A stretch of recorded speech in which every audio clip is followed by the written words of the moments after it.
Okay, तो फिर हम इसमें जो मेन कंटेंट है उस पर चलते हैं। डेप्रिशिएबल एसेट वाला you have done. Next part is this depository. अगर मैं आज की डेट में कहूँ, इस डिपॉजिटरी का इतना रेलेवेंस नहीं है, but still there might be a case जहाँ पर ये सिचुएशन आपके पास आ सकती है। Will do it in a shorter frame.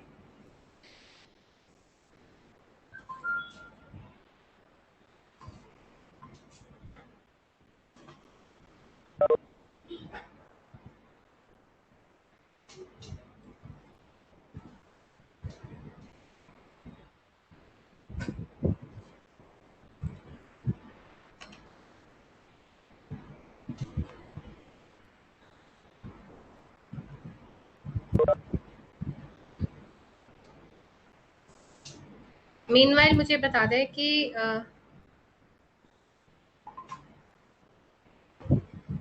47 section हमने पढ़ रखा है कि नहीं, ये बता दे। ये रीड आउट करा था सेक्शन कि नहीं आपने?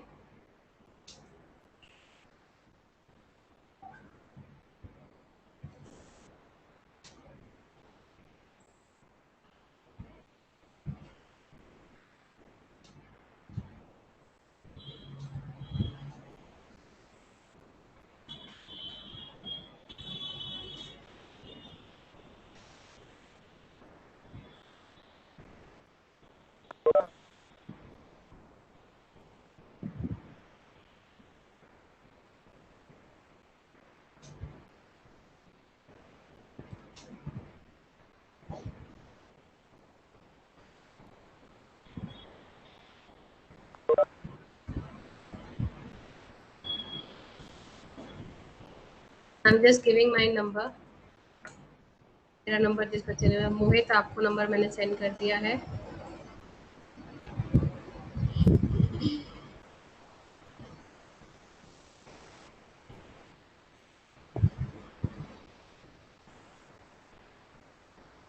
अभी आपकी स्क्रीन पे कौन सा डॉक्यूमेंट शेयर हो रहा है? क्या पीडीएफ शेयर हो रहा है?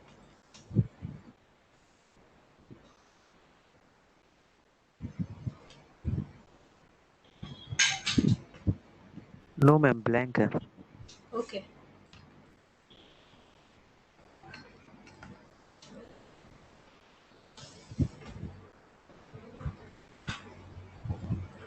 Now just let us understand this provision. ये है क्या? Transfer of security bye a depository. तब तक मैं पीडीएफ कर लीजिए। हाँ जी निहाल, आप डाउट पूछ सकते हैं मेरे से।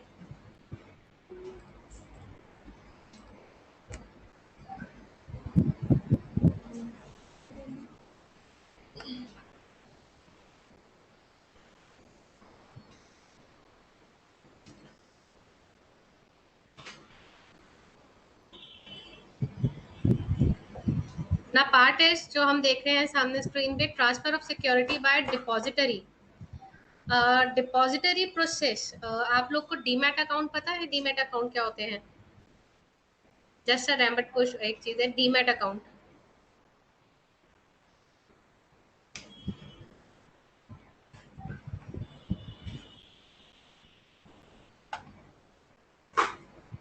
शेयर्स का मैम उससे होता है ना कुछ।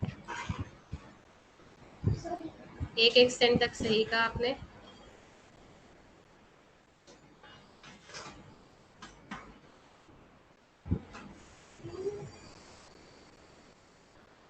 और चले आप जरा इस चीज को समझेंगे, यहाँ पर होना क्या है। करेक्ट, एक बच्चे ने बिल्कुल सही जवाब दिया है। इस पे ट्रेडिंग रहती है। सी जो शेयर्स में जनरली जो पुरानी प्रैक्टिस थी, ऑल दो इसको चेंज हुए बहुत लंबा टाइम हो चुका है। एक स्क्रीन आपके सामने, पेंट स्क्रीन खुल रही है आपके सामने। Yes ma'am. शेयर्स की ट्रेडिंग के लिए जनरली क्या होता था कि आपके पास फिजिकल फॉर्म में शेयर्स होते थे। कंपनी आपको फिजिकल फॉर्म में शेयर्स देती थी। आप उनको सेल कराते, सेल करते टाइम पे कंपनी के पास अपने शेयर्स भेजते थे एक शेयर ट्रांसफर फॉर्म के थ्रू। और कंपनी जिस भी पार्टी को आपने ट्रांसफर करे होते थे उसके नाम पर शेयर्स को लिस्ट कर देती थी। नाउ इसके बहुत टाइम हो गया, ऑल दो 20 ईयर्स ऑलमोस्ट हो चुके हैं इस प्रोसेस को। इवन जब मैं अपनी 11th क्लास में थी तब ये हमारे बिजनेस स्टडी के अंदर टॉपिक इंट्रोड्यूस करा था, डीमेटेरियलाइजेशन ऑफ शेयर्स। तो इसमें करा क्या गया था, जो फिजिकल फॉर्म में जिनके पास भी शेयर्स थे उनको बोला गया था कि आप इन्हें डीमैट फॉर्म में यानी डीमेटेरियलाइज करो। और उसके लिए जिस तरह आपके पास आप बैंक में मनी के ट्रांसफर्स करते हैं, सेम वे में you will open a separate account, your demat account would be open, जिसके अंदर में जो भी फिजिकल फॉर्म के शेयर्स हैं उनको हम ट्रांसफर कर देंगे। और फर्दर आपने सेल करना होगा, परचेज करना होगा, तो वो फिजिकल फॉर्म में आप सिस्टम नहीं रहेगा, बस आपके डीमैट अकाउंट में वो प्लस माइनस हो जाएंगे। जैसे आप नॉर्मल बैंक की ट्रांजेक्शन करते हैं, सेम वे में आपने डीमैट अकाउंट की ट्रांजेक्शन करनी है। नाउ जो इस कैपिटल गेन में टॉपिक है वो इस एरा को समझा रहा है जब आपने फिजिकल फॉर्म के शेयर्स को डीमेटेरियलाइज करा है, फिजिकल फॉर्म के शेयर्स को डीमैट में कन्वर्ट करा गया है। लेट्स से 1 अप्रैल 2001 को मैंने कुछ शेयर्स परचेज करे, मेरे पास कुछ 80s और 90s में लिए हुए शेयर्स थे जो फिजिकल फॉर्म में थे, जो कि किस में थे, फिजिकल फॉर्म में थे। अब वो डीमेटेरियलाइजेशन प्रोसेस में गए हुए हैं। 1 अप्रैल में मैंने ये फर्दर शेयर परचेज करी, डीमैट होके शेयर्स, डीमैट जब हुए शेयर्स मेरे पास आए ईयर 2002 में। मीनवाइल मैंने यहाँ अप्रैल 1 में बाइंग करी, फिर मई 1 में बाइंग करी, ऐसे सो ऑन मैंने बाइंग करती रही शेयर्स की। ठीक है, लेट्स से एक ही कंपनी के शेयर्स मैंने बाय कर रखे हैं। नाउ जब ये डीमैट वाले यानी जो मेरे 80s 90s की परचेजेस थी, जो मेरी सबसे ओल्ड परचेजेस थी, वो डीमैट अकाउंट में ट्रांसफर हुई ईयर 2002 में। नाउ इन सच सिनेरियो जब हम डीमैट अकाउंट की एंट्रीज देखेंगे, उसमें जो मैंने अभी फ्रेश परचेज करे हैं अप्रैल 1 के, मई 1 के, जून 1 के, वो शेयर्स पहले आ रहे हैं। और जो मेरे पास 80s 90s की मेरी पुरानी होल्डिंग थी वो कौन से ईयर में आई है, वो जाके आई है 2002 में। वो कौन से ईयर में आई, आगे 2002 में आई। ऐसे केस में, अब ऐसे केस में कह रहे हैं कि ये सिनेरियो है, तो हम जनरली क्या होता है, हम फीफो बेस पे चलते हैं, जो सबसे पुराना शेयर है उसको हम सबसे पहले आउट मानते हैं।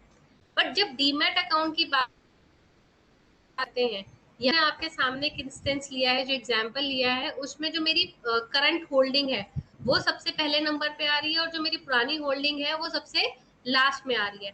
तो ऐसे सिनेरियो में हम कैसे डील आउट करेंगे, तो कह रहे हैं इस केस में आपने 80s 90s अब जो फिजिकल फॉर्म की डेट्स है उसको इग्नोर करना है, और जो डीमैट अकाउंट में सबसे पहले आई हैं, जो डीमैट अकाउंट में सबसे पहले आई हैं हम उनको कंसीडर करेंगे। तो यहाँ कह रहे हैं कि बेसिक रूल क्या लेना है आपने, डीमैट अकाउंट को बेस लेकर चलना है, जो पुरानी 80s 90s की होल्डिंग को अब आप कंसीडर नहीं करेंगे। सिर्फ ये रूल यहाँ पर यही हमें समझाता है कि अगर नेक्स्ट मैं अब सेल करती हूँ तो हम जो जनरल लेके चलते थे कि 80s 90s वाला सेल करा होगा सबसे पहले, वो सिस्टम अब यहाँ पर नहीं आएगा। ये चीज समझ में आई?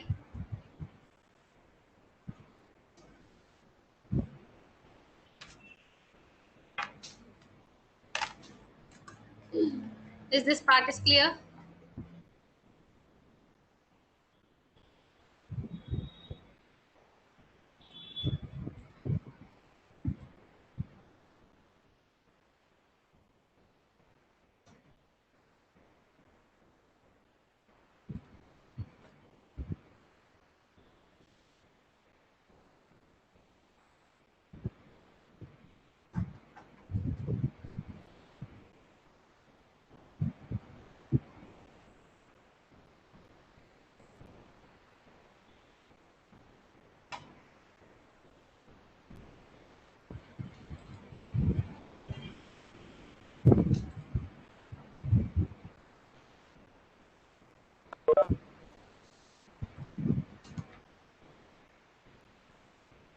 Am I audible?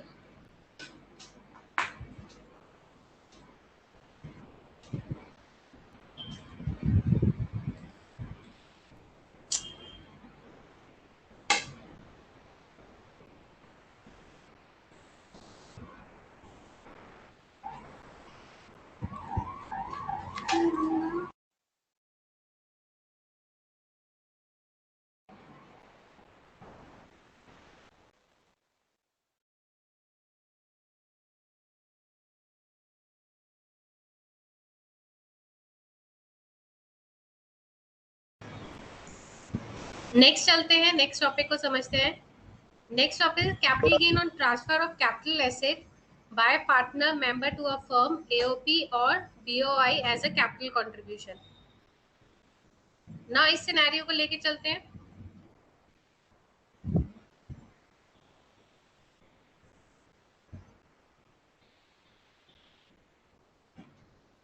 Nothing is कि हमें पता है पार्टनरशिप में जब भी आप एंटर करते हो, पार्टनरशिप में एंटर करते हो, you will introduce a capital. Partnership firm में जब भी हम एंटर करते हैं तो हमें क्या है, बीइंग इन पार्टनर हम कैपिटल लेके आते हैं।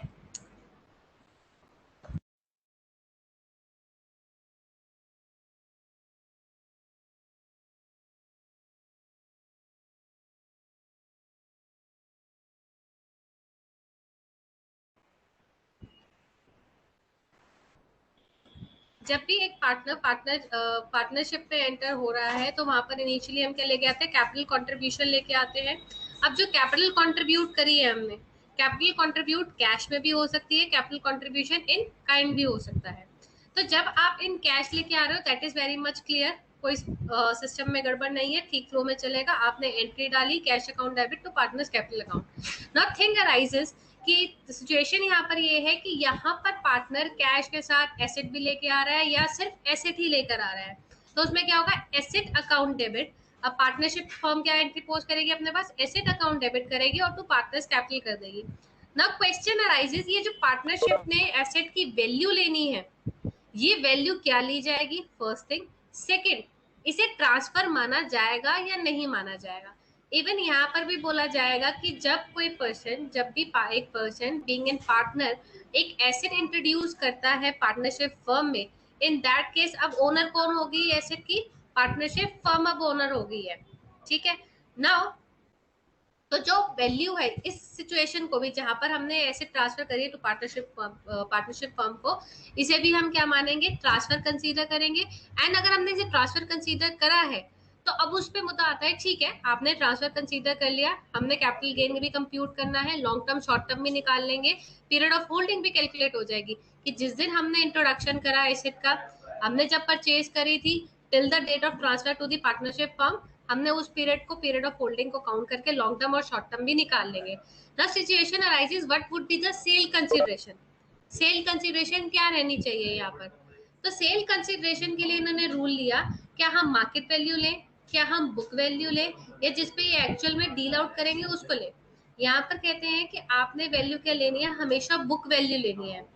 रीजन बिहाइंड मार्केट वैल्यू ना लेने का और बुक वैल्यू लेने का सिस्टम यहाँ पर ये है कि एक पार्टनर अगर पार्टनरशिप में कैपिटल इन्वॉल्व कर रहा है, कई लोगों के माइंड में आता है कि वो टैक्स प्लानिंग भी कर सकता है, अपने टैक्स को बचाने के लिए कम अमाउंट में भी बुक वैल्यू रिकॉर्ड कर सकता है। आप एक माइंडसेट लेके चलेंगे, एक पार्टनर है, उसने पार्टनरशिप फर्म में पैसा डाला है, उसका सीधा इम्पैक्ट किस पे जाएगा, उसके पार्टनर कैपिटल पे जाएगा, उस पार्टनर कैपिटल पे उसको इंटरेस्ट भी मिलने वाला है।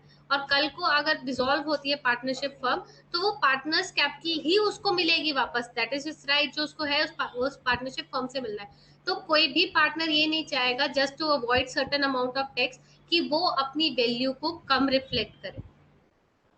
तो यहाँ पर हमने रूल इसलिए ये बनाया हुआ है कि जब भी पार्टनर इन काइंड एसेट डालेगा, जब भी एक पार्टनर इन काइंड एसेट अपनी इंट्रोड्यूस करेगा, इन that case cell consideration would be the book value, cell consideration would be the book value in the, जो लेके चल रही है आपने किसी और वैल्यू को कंसीडर नहीं करना, मेक इट सिंपल रूल कि ठीक है आपने बुक वैल्यू ही लेकर चलना है। इज दैट क्लियर, यहाँ तक का पार्ट क्लियर है।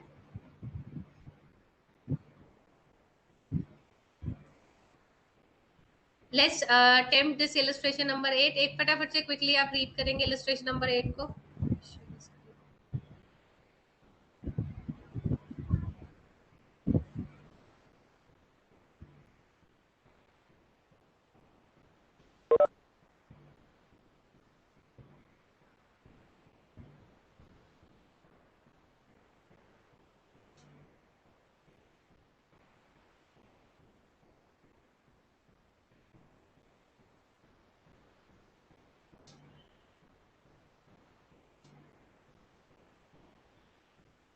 ये वाला इलस्ट्रेशन स्क्रीन पे आपके आ रहा होगा डिस्प्ले में।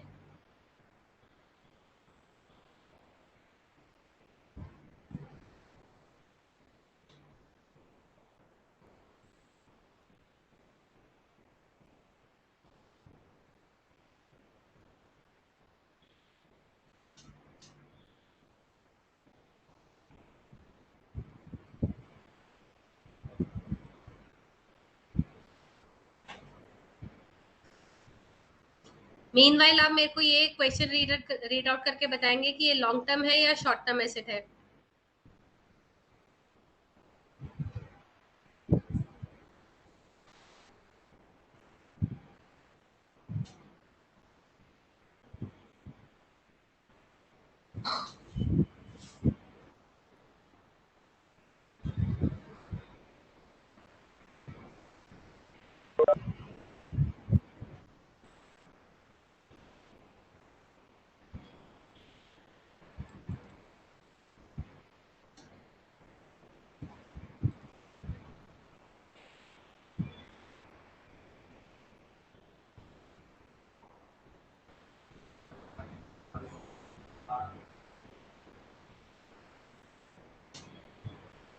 ओके फाइन, मेरे पास 2-3 बच्चों के आंसर आए हैं लॉन्ग टर्म के। लॉन्ग टर्म के हिसाब से आप वर्किंग करना स्टार्ट करें।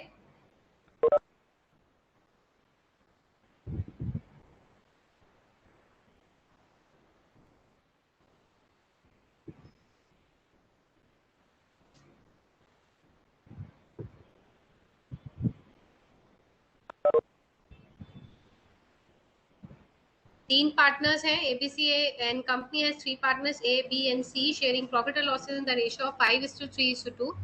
They admitted D as a new partner on 31st March 2020 for 1/5 share, and D is to bring 2 lakh as his capital, which he brought in form of furniture earlier used in his home, 50,000 immediately, and further bought jewelry of which market value is 2 lakh on 2nd April 2020. However, such capital asset was recorded in the books at 150. D had acquired such jewelry for 45,000 on 7th July 2001. Compute capital gain in the hands of Mr. D. सबसे पहले तो आप देखेंगे यहाँ partner 2 asset लेके आया है, एक तो लेके आया फर्नीचर और दूसरा लेके आया ज्वेलरी। तो आपने सबसे पहला क्वेश्चन ये करना है कि भाई इसमें करेक्ट फर्नीचर उसके घर में पहले यूज हुआ है, that is movable asset. Second thing is movable, तो इसको क्या कहेंगे, this is your movable personal effect, this is your movable personal effect. And अगर ये मूवेबल पर्सनल इफेक्ट है तो इस केस में कोई कैपिटल गेन अराइज नहीं होगा। Now make it sure, keep in your mind कि जो एसेट पार्टनरशिप फर्म के पास आया एज एन फर्नीचर, अब पार्टनरशिप फर्म में एज एन वो फर्नीचर इंट्रोड्यूस हुआ है, लेटर ऑन अगर वो सेल आउट होता है, लेटर ऑन वो अगर सेल आउट होगा तो पार्टनरशिप फर्म उस पर कैपिटल गेन कंप्यूट करेगी। And jewellery is here a capital asset, हम उसके ऊपर वर्किंग टैक्स कंप्यूट करेंगे।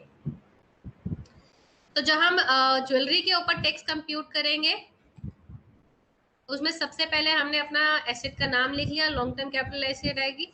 सेल कंसिडरेशन फॉर्मेट जो बनाएंगे पर्टिकुलर अमाउंट लिख के, sales consideration less your cost of acquisition, या कहें index cost of acquisition. Cost of improvement question में कोई नहीं है और इसके बेसिस पे आप कैपिटल गेन कंप्यूट करेंगे। Just quickly compute this thing.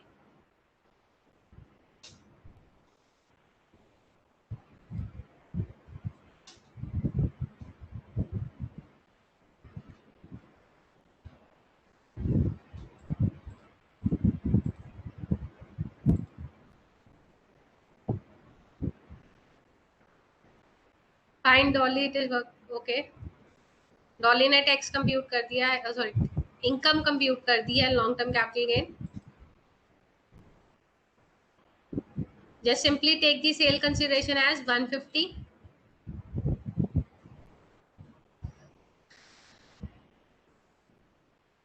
Cost of acquisition 45,000 को इंडेक्स करेंगे और यहाँ पर डेट हमें 2001 की दी हुई है, यानी यहाँ का हमारे पास ऑलरेडी है, तो हमने प्रीवियस वाला कुछ भी नहीं करना है। सिंपली आप इसको करेंगे multiply 301 divide by 100 and you'll get the value of long term capital gain.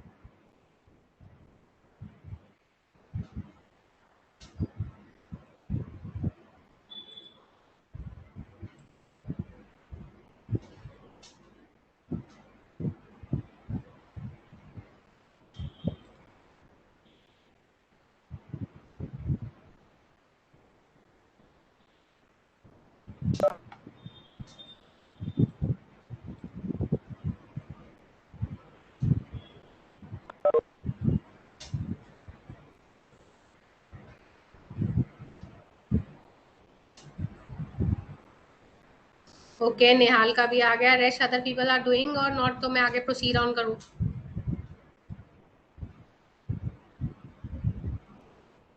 Okay fine Akanksha, fine Sunit, you have calculated the gain, very good Radhe.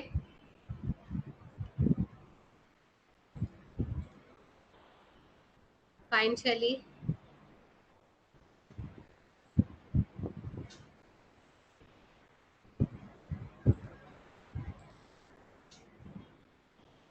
Okay good Mohit.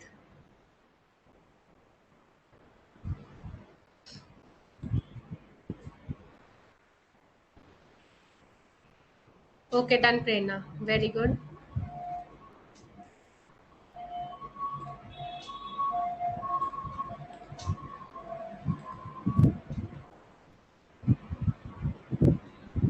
Answer would be going to like this. अब आगे चलते हैं हम।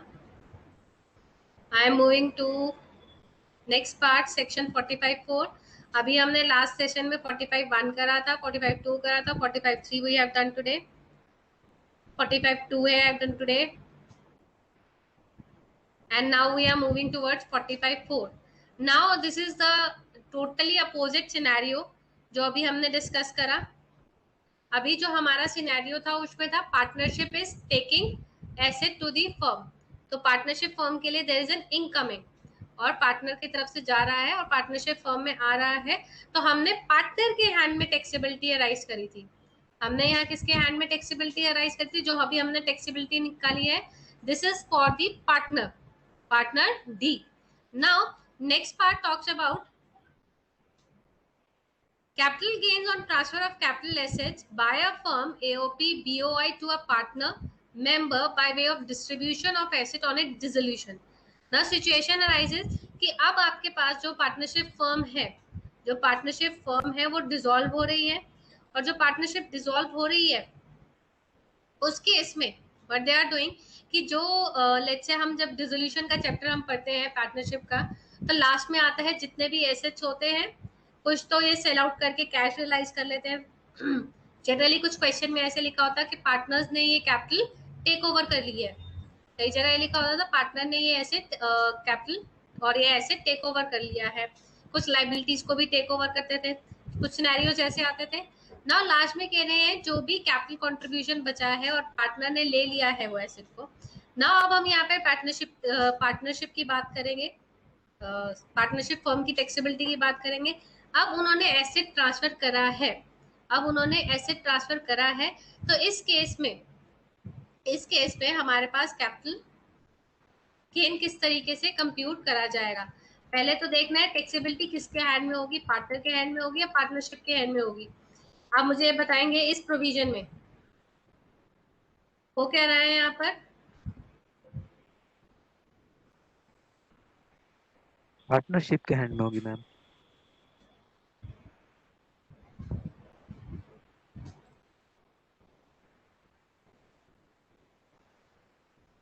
Partnership के hand में, हमने कह तो दिया पार्टनरशिप के हैंड में होगी। नाउ सिचुएशन अराइजेस, ठीक है अग्री, पार्टनरशिप के हैंड में होगी या फर्म के हैंड में होगी। नाउ सिचुएशन अराइजेस, यहाँ पर हम सेल कंसिडरेशन क्या लेंगे? पार्टनरशिप को अपनी कॉस्ट ऑफ एक्विजिशन पता है, डेट ऑफ एक्विजिशन पता है, जिस दिन ट्रांसफर कर रही है डेट ऑफ ट्रांसफर भी हमारे पास में है, तो लॉन्ग टर्म शॉर्ट टर्म भी हम इजिली डिसाइड कर लेंगे। नाउ क्वेश्चन अराइजेस, क्वेश्चन ये अराइज होता है what would be our sale consideration. यानी जब पार्टनरशिप दे रही है, जब पार्टनरशिप फर्म दे रही है और जब लेती है, जब पार्टनरशिप फर्म लेती है तो हमने कहा बुक वैल्यू लेके चलो, और जब यहाँ से आउटगोइंग हो रही है, जब पार्टनरशिप फर्म से आउटगोइंग हो रही है, इन दैट केस क्या ली जाएगी? एफएमवी कंसीडर करी जाएगी। इस केस में क्या कंसीडर करी जाएगी? एफएमवी कंसीडर करी जाएगी, क्योंकि यहाँ पर अब लास्ट में तो सब एडजस्टमेंट हो रहा है, फाइनलाइजेशन हो रहा है, तो उसमें ये भी हो सकता है कि भाई जस्ट टू अवॉइड टैक्सेबिलिटी वो लोअर अमाउंट पे भी दे दे अच्छी एक्सपेंसिव एसेट को भी। तो इन दैट केस उन्होंने कहा हमें आपको कोई कंसर्न नहीं है, हमें कंसर्न नहीं है आपकी एसेट की बुक वैल्यू क्या थी क्या नहीं थी, हमने क्या लेके चलना है, will take the FMV of that asset for the computation of tax. तो यहाँ पर रूल हमारे पास यही आता है, sale consideration would be the FMV, cost of acquisition निकालना आसान है, टैक्सेबिलिटी निकालना आसान है।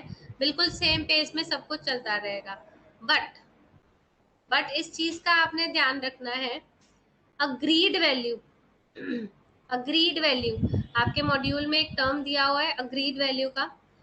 अगर पार्टनरशिप फर्म ने पार्टनर्स को जो एसेट दिया है एफएमवी बेस पे दिया है, तो कोई डिस्प्यूट नहीं है, कोई क्वेश्चन अराइज नहीं होता। Let's say asset 10 lakh rupees का था, पार्टनरशिप फर्म ने 10 लाख रुपीज में उनको ट्रांसफर कर दिया पार्टनर्स को, कोई डिस्प्यूट नहीं है। बट अगर 10 लाख के एसेट को फर्म ने as an agreed value 7 lakh पे ट्रांसफर करा है, एज एन एग्रीड वैल्यू कितने पे ट्रांसफर करा है, 7 लाख पे ट्रांसफर करा है, इन दैट केस पार्टनरशिप फॉर्म से तो हम टैक्स 10 लाख के हिसाब से ही लेंगे। बट बट पार्टनर के पास भी तो ये एसेट आ गया आया। अब पार्टनर उसका कुछ भी कर सकता है, उसे पर्सनल यूज में भी ले सकता है, ऑफिशियल यूज में भी ले सकता है, और हो सकता है उस एसेट को सेल आउट भी कर दे। तो नाउ अब नेक्स्ट पार्ट क्या आता है, कल को पार्टनर जब इस एसेट को सेल आउट करेगा तो इसके लिए कॉस्ट ऑफ एक्विजिशन क्या रहेगी, क्या हम एफएमवी लेके चलेंगे या एग्रीड वैल्यू लेके चलेंगे। Now here the situation is like that कि अगर पार्टनर कल को ये एसेट को सेल आउट करता है, तो इन दैट केस जो वैल्यू है, agreed value would be the cost of acquisition. क्या रहेगी cost of acquisition, agreed value would be the cost of acquisition. जरा इस चीज को समझेंगे। आई थिंक इस पे क्वेश्चन है आपके पास में, क्वेश्चन तो है, तब तक एक क्वेश्चन रीड आउट करते हैं हम। इलस्ट्रेशन 9 रीड करेगी क्लास, जिससे नीचे इलस्ट्रेशन है, just read it out.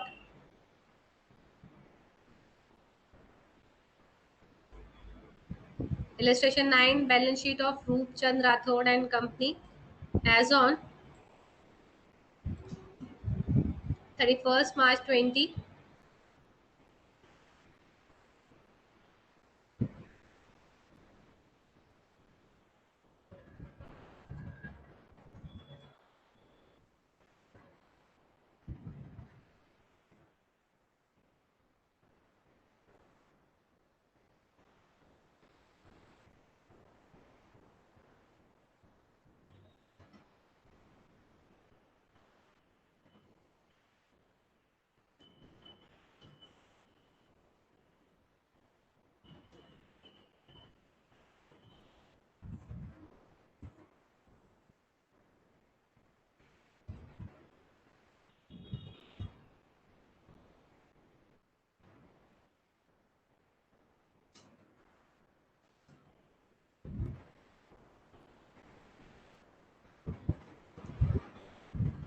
Question में जरा देखते हैं कौन कौन से एसेट्स गए हुए हैं। आई होप आप लोग भी क्वेश्चन ही रीड कर रहे होंगे। हमारे सामने एक बैलेंस शीट दी हुई है पार्टनरशिप फर्म की, लाइबिलिटीज है, एसेट्स है। लाइबिलिटीज में वी आर हैविंग कैपिटल रूप चंद। यहाँ पर थोड़ा सा क्वेश्चन आपका ऊपर नीचे हो रहा है, रूप चंद राठौड़, ये इस तरीके से है। क्वेश्चन थोड़ा सा अपना ऑल्टर करेंगे यहाँ पर।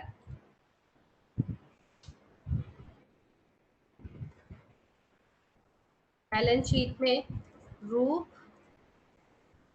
चंद राठौड़, इनके अलग अलग कैपिटल है, ये कैपिटल अकाउंट है, मशीनरी गलती से यहाँ आया हुआ है 90,000 और 50,000। और एसेट्स में we are having land, building, machinery,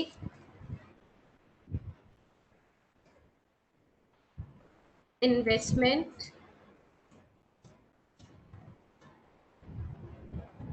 investment के बाद we are having stock,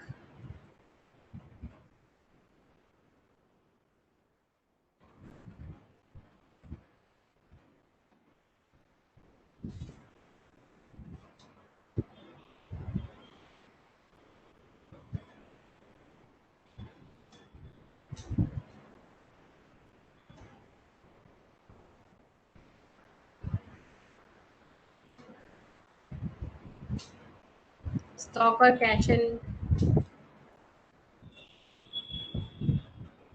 allot करते हैं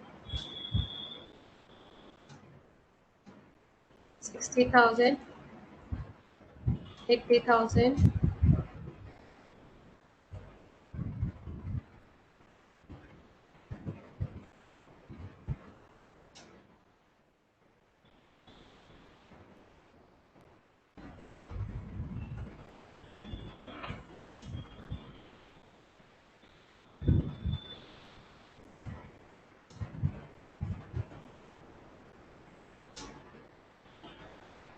90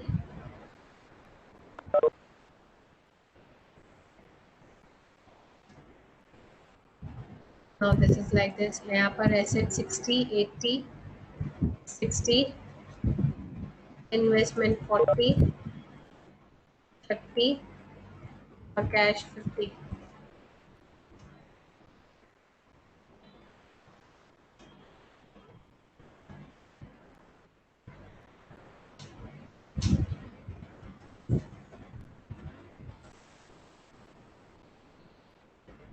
इस तरीके से फिगर्स आएंगी।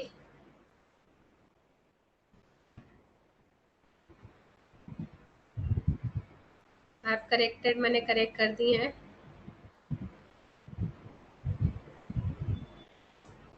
Now question would be like this.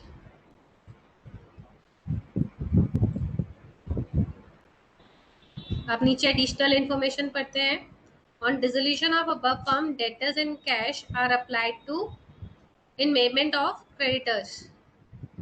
Debtors और कैश, ये वाला पार्ट था डेटर्स एंड कैश का। इससे क्या कर दिया इन्होंने, पेमेंट कर दी है क्रेडिटर्स की। फाइन। नेक्स्ट कहते हैं other remaining asset being distributed amongst the member. Asset liabilities तो क्लियर है ना, कोई डिस्प्यूट तो नहीं है इसके ऊपर।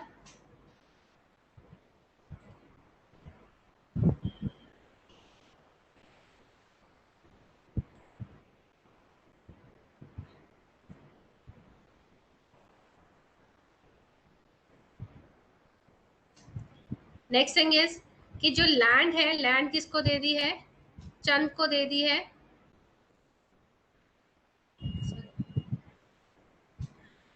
रूप चांद कहें चंद कहें, किसी भी तरीके से बोल सकते हैं।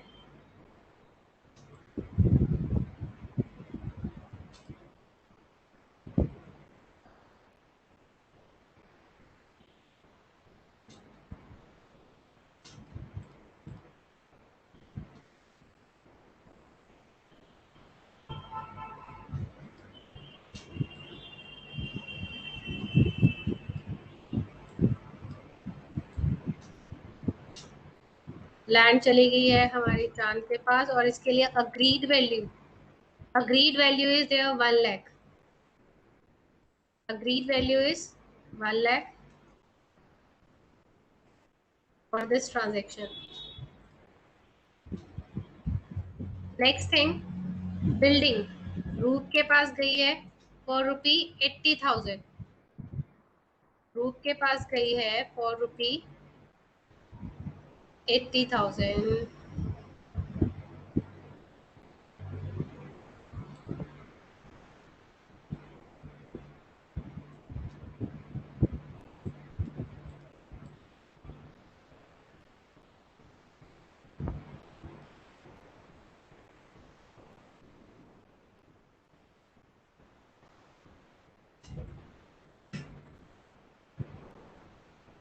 और इसके लिए we are having agreed value of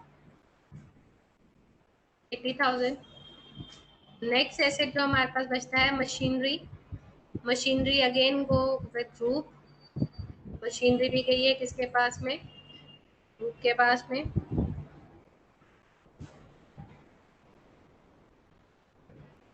और उसके लिए भी वैल्यू कितनी है, 30,000 की अग्रीड वैल्यू है।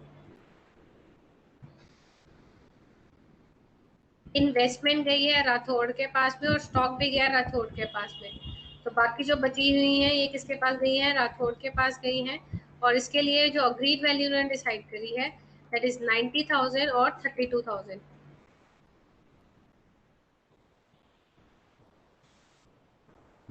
ये हुई राठौड़।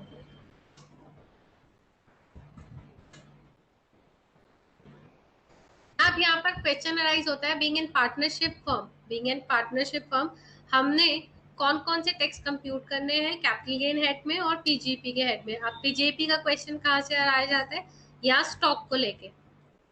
जो स्टॉक है, stock is not a capital asset. ये हम बड़े अच्छे से समझ चुके हैं कि स्टॉक क्या है, कैपिटल एसेट नहीं है। If it is not a capital asset, अगर ये कैपिटल एसेट नहीं है, इन दैट केस इसकी वर्किंग कौन से हेड में होगी, पीजीईपी के हेड में इसे हमने कंप्यूटेशन करनी है इसकी। इसकी कंप्यूटेशन कौन से हेड में होगी? पीजीईपी के हेड में होगी रेस्ट इन्वेस्टमेंट, मशीनरी, बिल्डिंग और लैंड। इन सब की कंप्यूटेशन कौन से हेड में करेंगे हम? कैपिटल गेन के हेड में आती है। नेक्स्ट चीज आपने एक चीज मुझे बतानी है यहाँ पर, जो इन्वेस्टमेंट, मशीनरी, बिल्डिंग और लैंड, इनकी कंप्यूटेशन किस तरीके से करनी है। नाउ मेन क्वेश्चन यहाँ पर ये अराइज होता है, just keep in your mind कि यहाँ पर लैंड तो देखो, लैंड पे कोई डेप्रिसिएशन नहीं लगता, it is a non depreciable asset. इस पे आप डिसाइड करोगे कि ये लॉन्ग टर्म है या शॉर्ट टर्म है। बट बिल्डिंग और machinery they are the depreciable asset. Building और मशीनरी क्या होते हैं? डेप्रिशिएबल एसेट होते हैं। And if they are depreciable asset, तो उस केस में हमारा कौन सा हेड का गेन आएगा? लॉन्ग टर्म शॉर्ट टर्म हम डिसाइड करेंगे क्या उस केस में? जस्ट लेट मी नो, क्या हम long term short term decide करेंगे for building? No, we are not going to do that, क्योंकि उसमें सिंपली हमारे पास में क्या आएगा? शॉर्ट टर्म कैपिटल गेन आएगा। And short term capital gain अगर आता है तो हमें कोई इंडेक्सेशन नहीं करना, सिंपल हम कंप्यूटेशन कर देंगे। Is that clear? इन्वेस्टमेंट के लिए will decide whether this asset is a long term और शॉर्ट टर्म, और अकॉर्डिंगली हम इसको लेकर चलेंगे।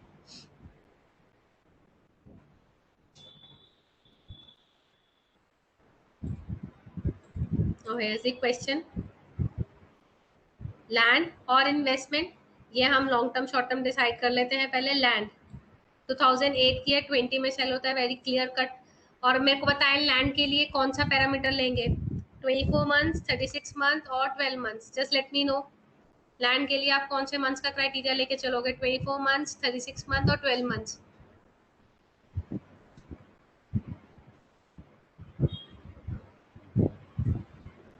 Akanksha, we are going to take 24 months criteria, not 36. विकास, आप 12 क्यों कह रहे हो? 12 का तो कोई रूल नहीं है इसमें। Will take 24 months. 24 months is the correct answer, क्योंकि हमारे दिमाग में यही रहता है लैंड एंड बिल्डिंग, जब हम कैपिटल एसेट की डेफिनेशन पढ़ रहे होते हैं तब तो हमें याद रहता है कि कौन सी डेट का कौन सा पैरामीटर है। बस जब हमें क्वेश्चन में अप्लाई करना होता है then we lack somewhere. That's why I ask here कि आपने कौन से मंथ्स कहे हैं। 24 मंथ्स वाला क्राइटेरिया यहाँ पर लेकर चलना है। Okay, fine. I think I make myself clear to Akansha and Vikas. Rest for the building or machinery. Building or machinery is a long-term capital asset or short-term capital asset? Just let me know.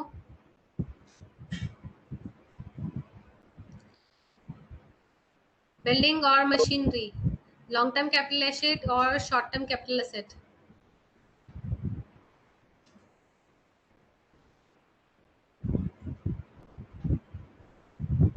निहाल, अभी मैंने आपके साथ discuss करा कि building और machinery they are the depreciable asset. Land पे हम depreciation नहीं करते। Just think it like a, देखो इंडिविजुअल का केस नहीं हम डिस्कस कर रहे। इंडिविजुअल पर्सनल यूज के लिए इस एसेट को यूज कर रहा है, हम उसको नहीं लेके चल रहे।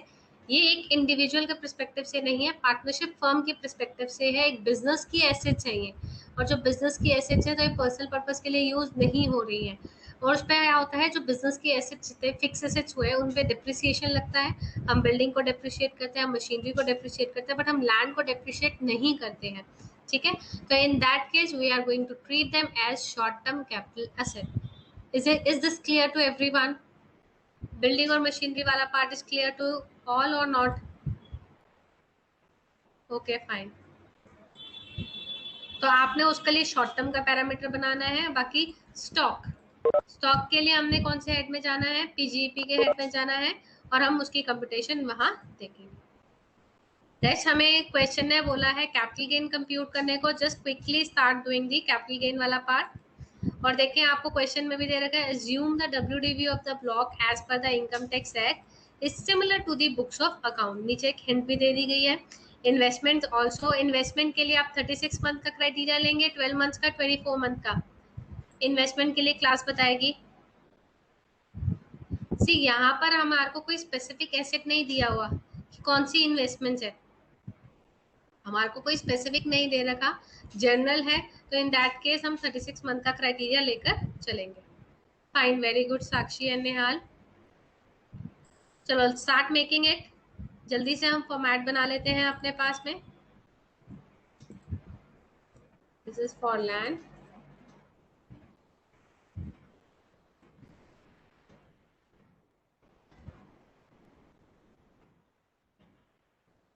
First of all, we need sales consideration. Sale consideration, हमने सेल कंसिडरेशन अग्रीड वैल्यू नहीं लेनी, हमने सेल कंसिडरेशन में क्या लेना है, मार्केट वैल्यू लेके चलना है. तो just let me no land के लिए हम कौन सी वैल्यू लेके चलेंगे. मैं 1 लाख लूँ, 110 लूँ, कौन सी फिगर लूँ. This class quickly reply me. Correct Dolly, we are going to take 110 for the investment. 90,000 or 70,000. For the investment 90,000 or 70,000. Correct 70,000 we are going. हमने एग्रीड वैल्यू का कोई रूल नहीं है कि दोनों में से हायर लोअर लेना है, ऐसा कोई रूल नहीं है. We have to take only the FMV, हम वही लेकर चलेंगे. Less index cost of acquisition. Index cost of acquisition में कॉस्टिंग लैंड पे चलते हैं. We are going to take the book value 60,000 और इन्वेस्टमेंट के लिए 40,000.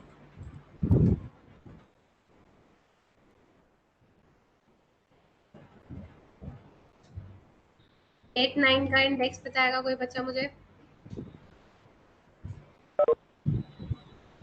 8-9 का इंडेक्स क्या है.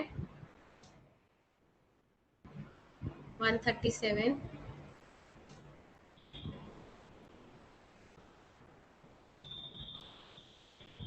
यहाँ पर भी देखेंगे 40,000 इंटू 301 डिवाइड बाय. नेक्स्ट मुझे 4-5 का इंडेक्स बता देंगे.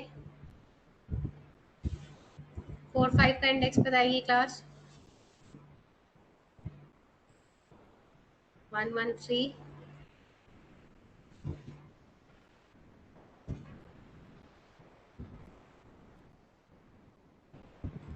कॉस्ट ऑफ इम्प्रूवमेंट क्वेश्चन में कोई नहीं है. कॉस्ट ऑफ ट्रांसफर भी क्वेश्चन में कहीं नहीं है हमारे पास में. तो you can simply compute here gain.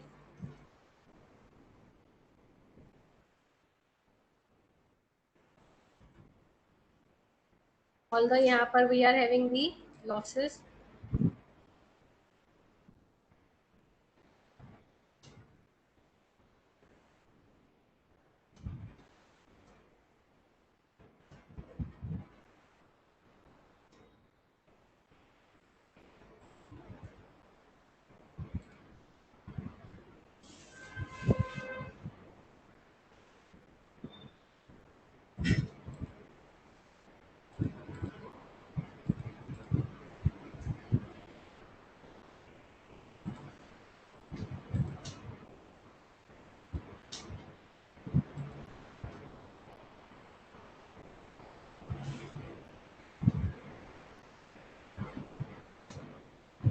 ये वाला पार्ट क्लियर.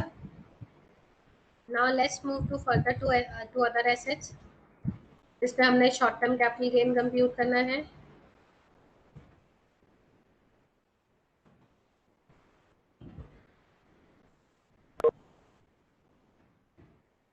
यहाँ पर हम कॉस्ट ऑफ एक्विजिशन लेंगे. कॉस्ट ऑफ एक्विजिशन में ज़्यादा लिखेंगे WDV as on.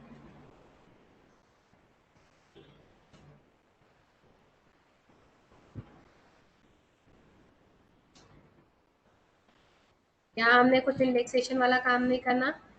Rule is going to be same. हमने यहाँ लेनी कौन सी है,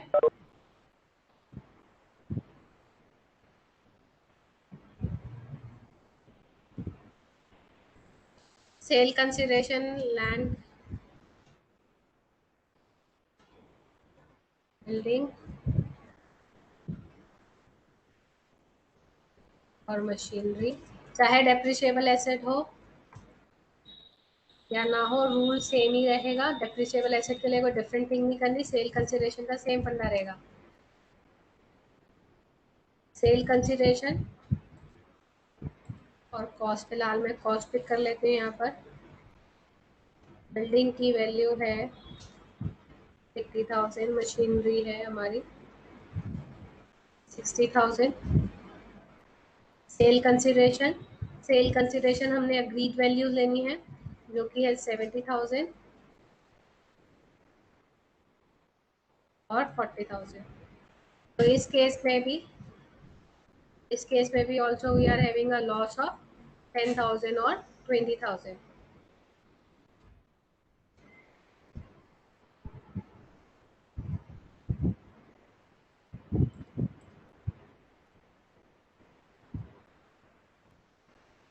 तो कैपिटल गेन वाले पार्ट में वी कैन से कि हमारे पास दो पार्ट्स आ गए, एक तो डेप्रिशिएबल एसेट का और नॉन डेप्रिशिएबल एसेट का।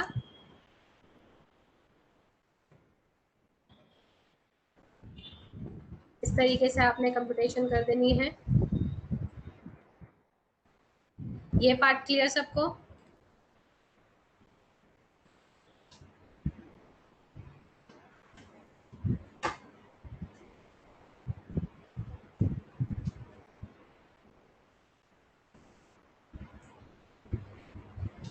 लैंड वाला दोबारा शॉर्ट मैं समझी नहीं, क्या कह रहे हो आप निहाल?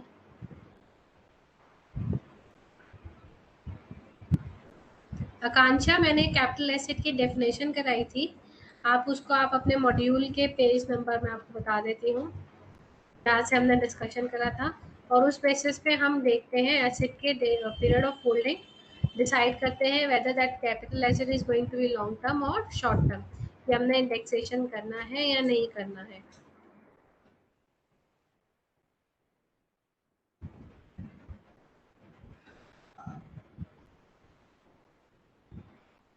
अच्छा, आपके जो मेरे पास मॉड्यूल है लेटेस्ट अपडेटेड वाला, उसके पेज नंबर 239 पे ये आपको डेफिनेशंस दी हुई हैं।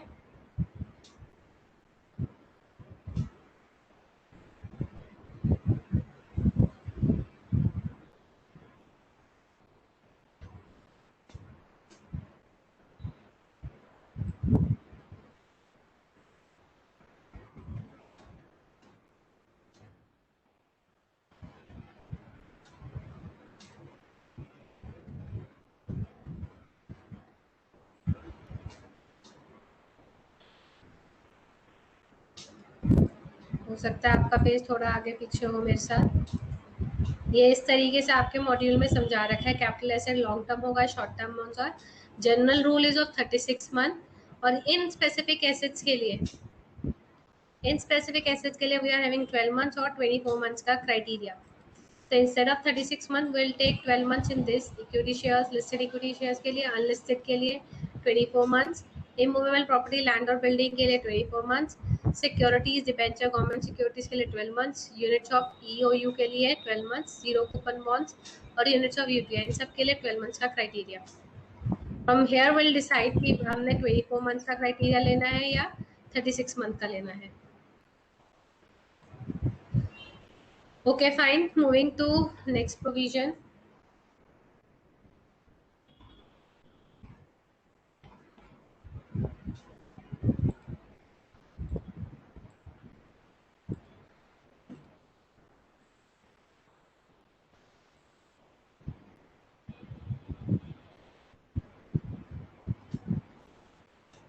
तो जो हमने करने थे 45(1)(a), 45(2), 45(3) और 2(a) भी करा था हमने, 45(4) हो गया हमारे पास। नाउ 46(2), 46(2) फिलहाल मैं अभी टच नहीं करना चाहती।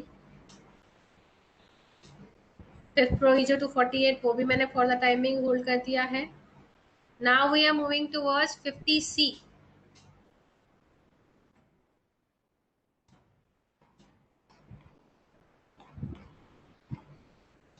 50C, just let me tell you कौन से पेज नंबर पे आता है आपके पास में। नहीं, after that we are having 45(5). After that हमारे पास आ रहा है 45(5). Capital gain on transfer by way of compulsory acquisition. Now please understand this provision कि इस provision में क्या करेंगे हम।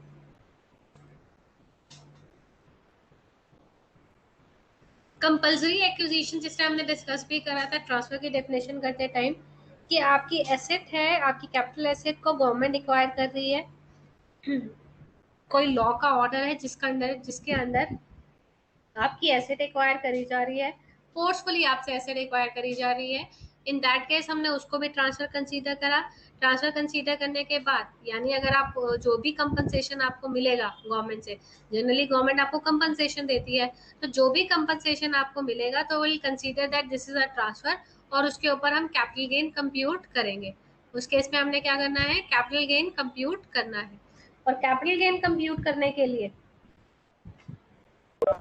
हमें पैरामीटर्स कौन कौन से चाहिए होंगे। सबसे पहले तो हमने डिसाइड करना होता है कि वो कैपिटल एसेट है या नहीं है।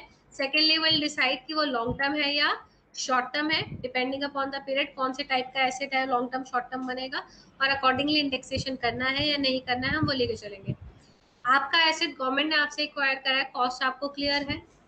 यहाँ सबसे पहले जो सिचुएशन अराइज होगी, हम डेट ऑफ ट्रांसफर किसे मानेंगे, हम कब मानेंगे कि गवर्नमेंट ने हमारी प्रॉपर्टी एक्वायर कर ली है, जब उन्होंने ऑर्डर पास करा है या उन्होंने जब स्कीम निकाली उस टाइम पे। तो सिंपली कहते हैं कि जब भी गवर्नमेंट ने ऑर्डर पास कर दिया है उस दिन से आपकी प्रॉपर्टी एक्वायर्ड कंसीडर करी जाएगी। आपको टैक्स तभी पे करना है कि आपको भी पता है गवर्नमेंट के काम ऐसे नहीं होते कि अगर आपने एक दिन बोला और अभी आपको पैसे मिल जाएंगे, नहीं, दिस प्रोसेस टेक टाइम, 6 महीने भी लगते हैं, साल भर भी लग जाता है लोगों के पास पैसे आने में। इन दैट केस ये बोला जाता है कि भाई ठीक है, सेल कंसिडरेशन आपकी जो उन्होंने कंपनसेशन आपके लिए डिसाइड करा है that will be your sale consideration. जो भी गवर्नमेंट आपको कंपनसेशन देगी that will be your sale consideration. दूसरा, टैक्सेबिलिटी, जिस तरह हमने इंश्योरेंस क्लेम में करा था, जैसे हमने इंश्योरेंस क्लेम में पढ़ा था कि भाई आपका चार्जेबिलिटी तो राइज होगी, बट आपने गवर्नमेंट को टैक्स कब देना है, आपने गवर्नमेंट को टैक्स कब देना है, इन द ईयर जब आपके पास में इंश्योरेंस कंपनी से क्लेम रिसीव हो रहा था। Same like in this case कि आपके पास चार्जेबिलिटी तो आ गई जब गवर्नमेंट ने आपसे एक्वायर करी एसेट उस दिन। सेकेंड, टैक्स आपने तब देना है जब गवर्नमेंट ने आपको कंपनसेशन दे दिया। कई बार क्या होता है, गवर्नमेंट पूरा अमाउंट कंपनसेशन का नहीं पे करती, they will make payment in parts, वो पार्ट्स में पेमेंट करती है। तो ऐसे सिनेरियो में जब आपको पार्ट्स में पेमेंट मिल रही है, ऐसा नहीं है कि आप टैक्स भी पार्ट्स में देंगे, आपको टैक्स पूरा कंप्लीटली देना है। आपने क्या करना है, टैक्स पूरा कंप्लीटली देना है। तो फर्स्ट थिंग यहाँ राइज होती है कि जैसे ही आपको कंपनसेशन रिसीव होगा, compensation received even in parts going to be taxable at one go। आप पार्ट्स में इसको टैक्सेबल नहीं करेंगे। लाइक इन दिस केस मैं लेके चलूं कि गवर्नमेंट ने आपकी प्रॉपर्टी एक्वायर करी, they will give you the allot कर दिया कि आपको 10 लाख का कंपनसेशन मिलेगा, बट आपको उन्होंने कंपनसेशन दिया सिर्फ 5 लाख का। अभी आपके पास सिर्फ कितने आए हैं, 5 लाख आए हैं। तो यहाँ पर जब हम टैक्स निकालेंगे, as you have received the part, यहाँ पर 50%, 30%, 100% की है। इवन अगर वो मुझे 3 लाख रुपीज भी दे देंगे, इवन मेरे पास 3 लाख रुपीज भी आएंगे, तो भी मुझे उस ईयर में पूरी प्रॉपर्टी की वर्किंग करनी है। लेट्स से मेरी इंडेक्स कॉस्ट है 6 लाख की, तो यहाँ मैं इस 4 लाख के ऊपर टैक्स पे करूंगी इन the year when I receive 3 lakh amount.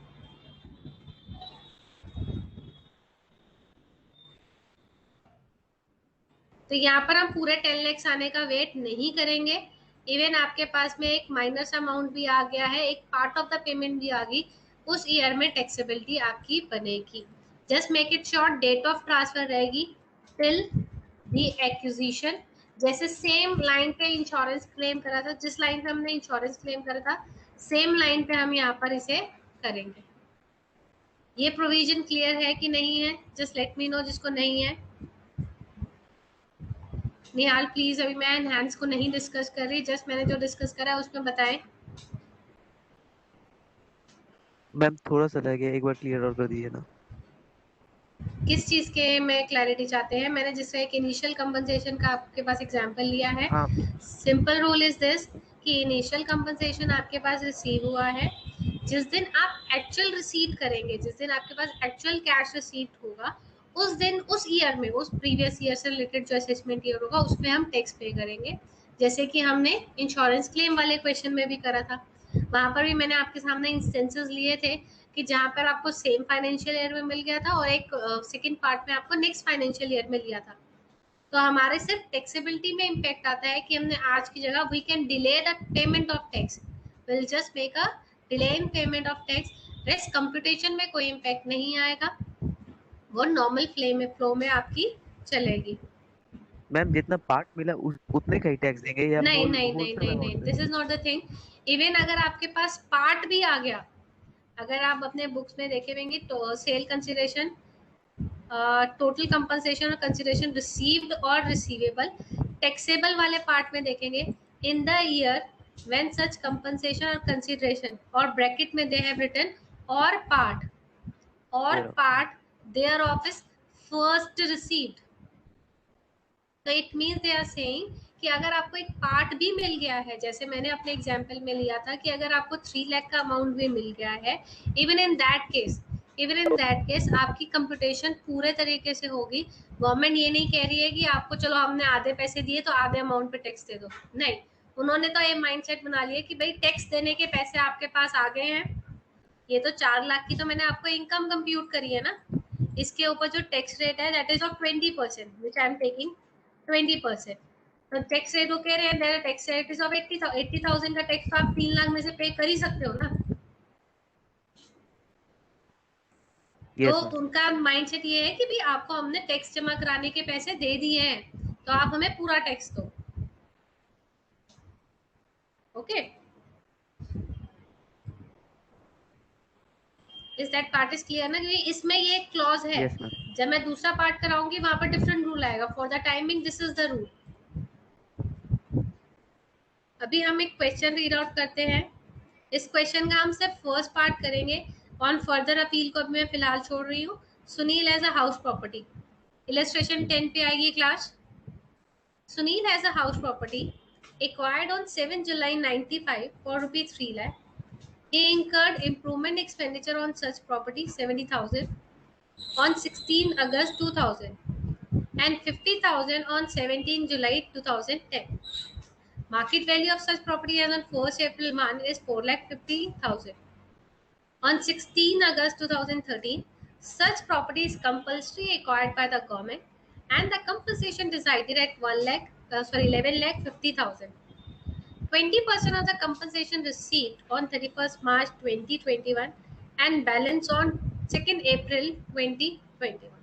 बस अभी फिलहाल हम यहीं तक डिस्कस करेंगे। जस्ट रीड इट आउट, अपने आप भी एक बार पढ़ें। सबसे पहले डिसाइड करेंगे क्या ये कैपिटल एसेट है या नहीं है। हाउस प्रॉपर्टी कैपिटल एसेट है या नहीं है।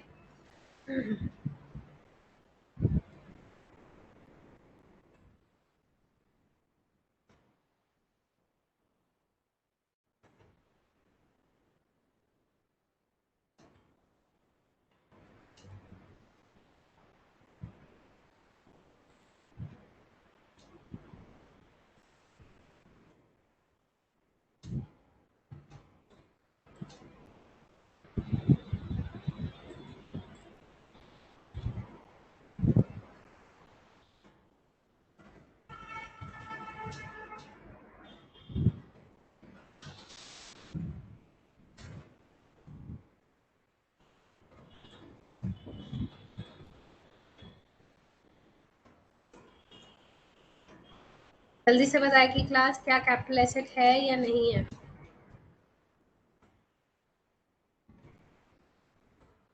हाउस प्रॉपर्टी है, house property is a capital asset. Next question arises, type of capital asset.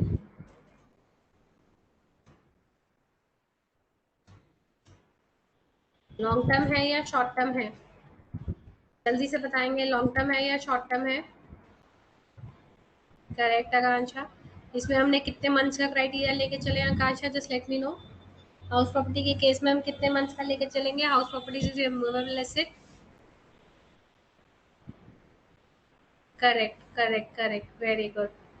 24 months का लेके चलेंगे and this is your long term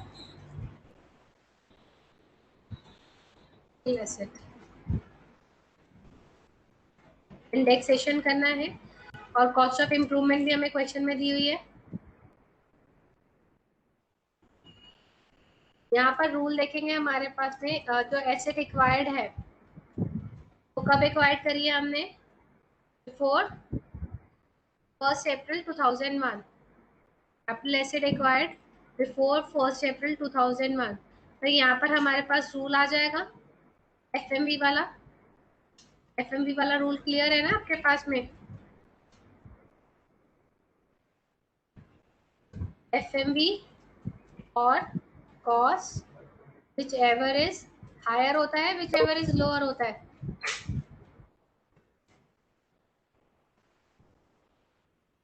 whichever is higher लेंगे, whichever is lower we'll take whichever is higher higher. वाली फिगर। Question ने हमें FMV कितनी दी है, 4,50,000। क्वेश्चन ने हमें एफएमवी दी है 4,50,000। कॉस्ट 3 लाख। तो हम इंडेक्स के लिए कौन सी फिगर को यूज करेंगे, 3 लाख को कंसीडर करेंगे। 3 lakh into 301 divide by 20, correct ना है, 2021 में ही एक्वायर करी है। डिवीजन हम किससे करेंगे, 1 April वाले से, यानी 100 से।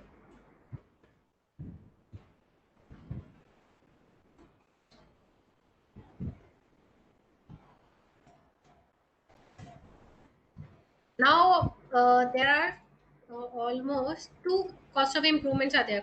Two cost of improvement are there. 16 अगस्त 2000 की भी एक कॉस्ट ऑफ इम्प्रूवमेंट है, 17 जुलाई 2010 की भी एक कॉस्ट ऑफ इम्प्रूवमेंट है। तो यहाँ जो कॉस्ट ऑफ इम्प्रूवमेंट है, कॉस्ट ऑफ इम्प्रूवमेंट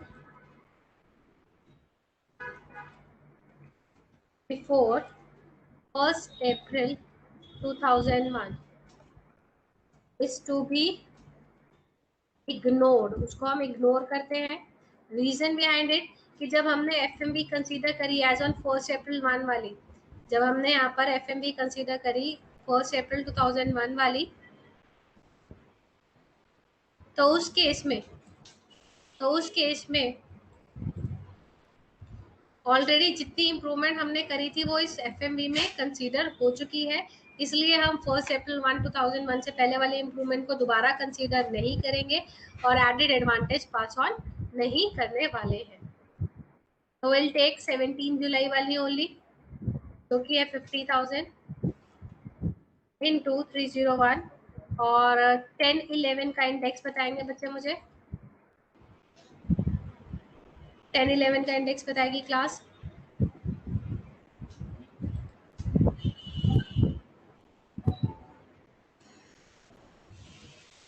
ओके 167।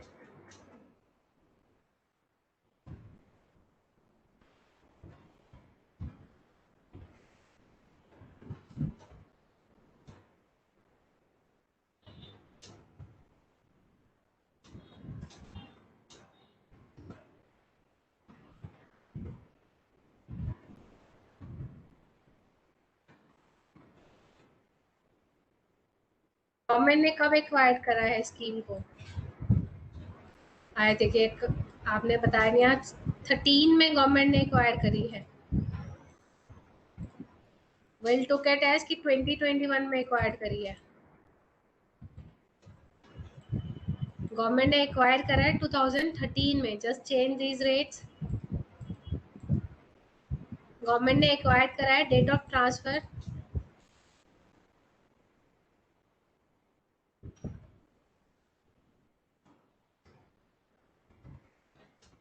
1314, तो we need index of 1314।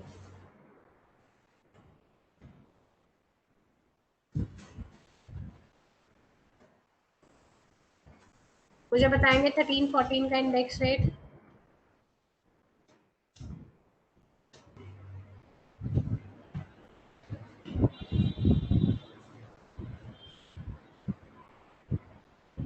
Thirteen fourteen का इंडेक्स बताएगी class.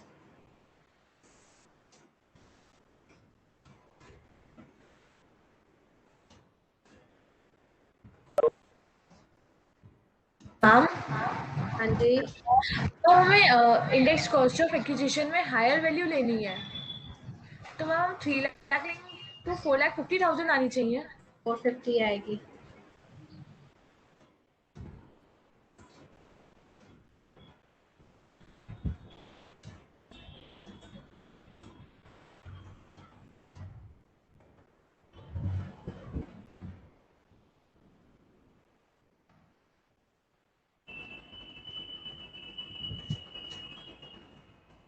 To 20 divide by 167।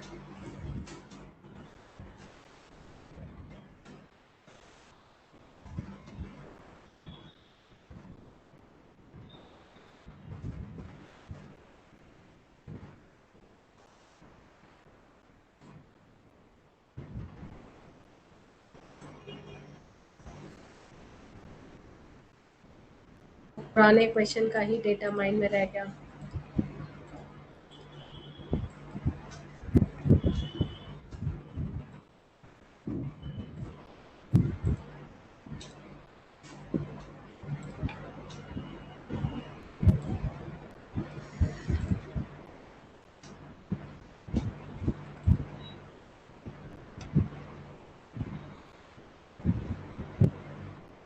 Now, second provision is of enhanced compensation.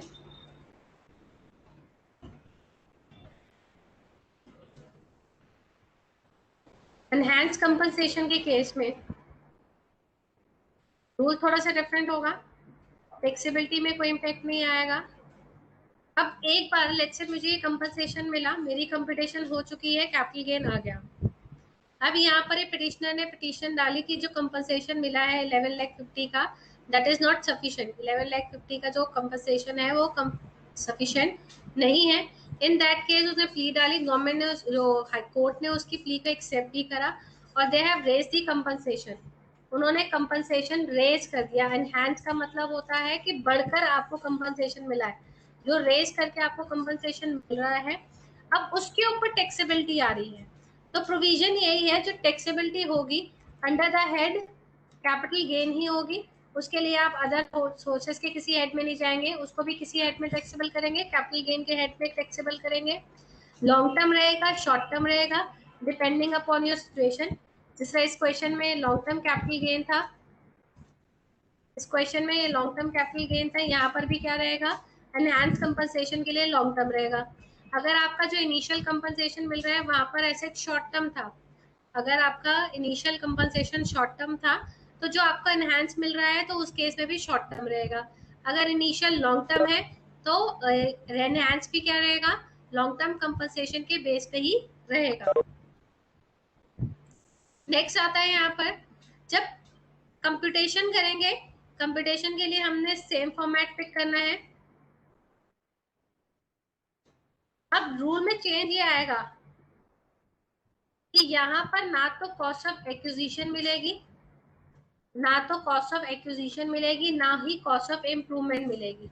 Reason behind it कि ये ऑलरेडी कंसीडर्ड है, already consider while computing tax for while computing tax for initial compensation।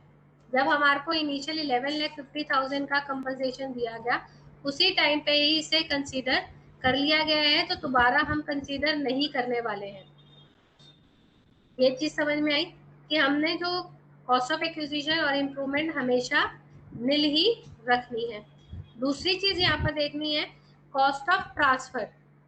यहाँ पर आपको पहले वाले केस में भी अगर कोई ट्रांसफरिंग कॉस्ट ही मिल जाती, बट एनहांस कंपनसेशन के केस में कॉस्ट ऑफ ट्रांसफर कहें या हम एक्सपेंसेस कहें जो लगे हैं, तो यहाँ पर आपको एक्सपेंसेस मिल जाएंगे। कौन कौन से एक्सपेंसेस अलाउ होंगे, कोर्ट की फी, जो आपने एडवोकेट हायर करा था आपके केस को रिप्रेजेंट करने के लिए, वो एडवोकेट की fee, you can reduce that amount. यहाँ पर कॉस्ट ऑफ ट्रांसफर से आप उसको ले सकते हैं।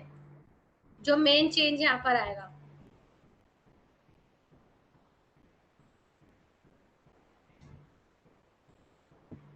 सेल कंसिडरेशन, जो भी इनहैंस कंपनसेशन आपको मिल रहा है, ये भी पेमेंट बेसिस पे ही कंपनसेशन अलाउ होगा। कौन से बेसिस पे होगा, पेमेंट बेसिस पे ही अलाउ होगा कंपनसेशन। अब लेट्स से कोर्ट ने डिसाइड करा 5 लाख का कंपनसेशन, कोर्ट ने डिसाइड करा 5 लाख का कंपनसेशन, बट आपने रिसीव करे ओनली 3 लाख, बट यहाँ पर रिसीव कितने हुए, 3 लाख का कंपनसेशन आपको रिसीव हुआ है। तो इन दैट केस पूरे 5 लाख पे टैक्स नहीं लेंगे, पहले आपसे 3 लाख पे टैक्स लिया जाएगा, और जब रेस्ट बैलेंस 2 लाख मिलेंगे, जिस भी ईयर में 2 लाख मिलेंगे वो उस साल में टैक्सेबल हो गए। लेट्स से ये आपको असेसमेंट ईयर 21-22 में मिलते हैं, ये 23-24 में मिल रहे हैं, तो अकॉर्डिंगली टैक्सेबिलिटी आएगी। सेम यहाँ पर एक्सपेंसेस 3 लाख 2 लाख। अब ये जो फी वगैरह है आपने फर्स्ट पार्ट में लेनी है, आप यहाँ पर पूरी ले सकते हैं, रेस्ट वाले में फिर आपको कुछ भी अमाउंट नहीं मिलेगा एज एन एक्सपेंस। तो एक एक्सपेंस को हम वन टाइम अलाउ करेंगे, आप चाहे जितने मर्जी पार्ट्स में इसको कंपनसेशन मिले एनहांस वाला, उतने पार्ट्स में आपसे टैक्सेबल करेंगे। बट जो इनिशियल कंपनसेशन है, इनिशियल कंपनसेशन के लिए अगर एक सिंगल पार्ट भी मिल गया तो उस ईयर में टैक्सेबिलिटी आएगी। अब जैसे हमारा ये क्वेश्चन था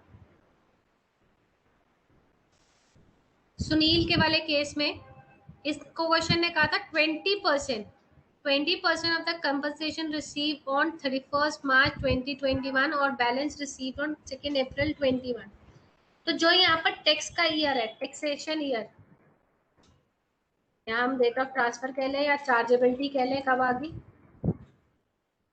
यानी आपने जो प्रीवियस ईयर आपका 13-14 था, इसके लिए असेसमेंट ईयर 14-15 है, आपने कंप्यूटेशन करके अपने पास साइड पे रख ली, पर जो टैक्स पे करना है गवर्नमेंट को वो कौन से असेसमेंट ईयर में करोगे, 21-22 में, जिसके लिए प्रीवियस ईयर हमारे पास रहेगा 20 और 21। यहाँ पर हमें सिर्फ 20% मिला है, बट हम पूरी जो हम रिटर्न फाइल करेंगे इस पीरियड की, उसमें ये पूरी कंप्यूटेशन करके देंगे। नेक्स्ट आता है यहाँ पर एनहांस कंपनसेशन। 16 अगस्त 2021 को एनहांस कंपनसेशन गवर्नमेंट ने डिक्लेयर करा 2 लाख का। इस के लिए एक्सपेंडिचर लगा उसका 11,000 का, और एक कंपनसेशन रिसीव हुआ 18 अगस्त 2022 को। कौन से असेसमेंट ईयर में मिला है, 20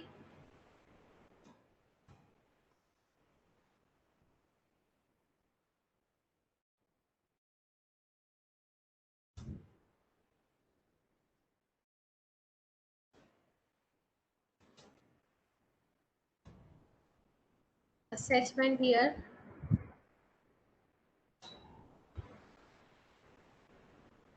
आपका आएगा 22-23, क्योंकि प्रीवियस ईयर हमारा कौन सा है, प्रीवियस ईयर इज ऑफ 21-22। आपने सिंपली पुट करना है 2 लाख। अभी डिक्लेयर करा है, रिसीव्ड चेक कर लें, डिक्लेयर तो इस पीरियड में हुआ है, रिसीव्ड आपको हुआ है 18 अगस्त 2022 को। तो हमारा टैक्स कब होगा, रिसीट बेस पे होना है, रिसीट ऑन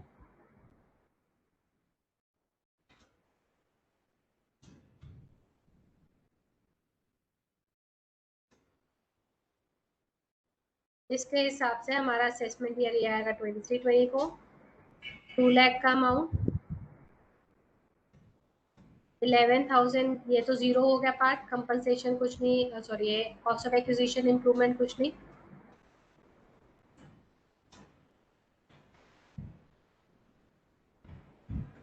वन लाख 89,000 की आपकी कंपनसेशन की टैक्सेबिलिटी आ गई है।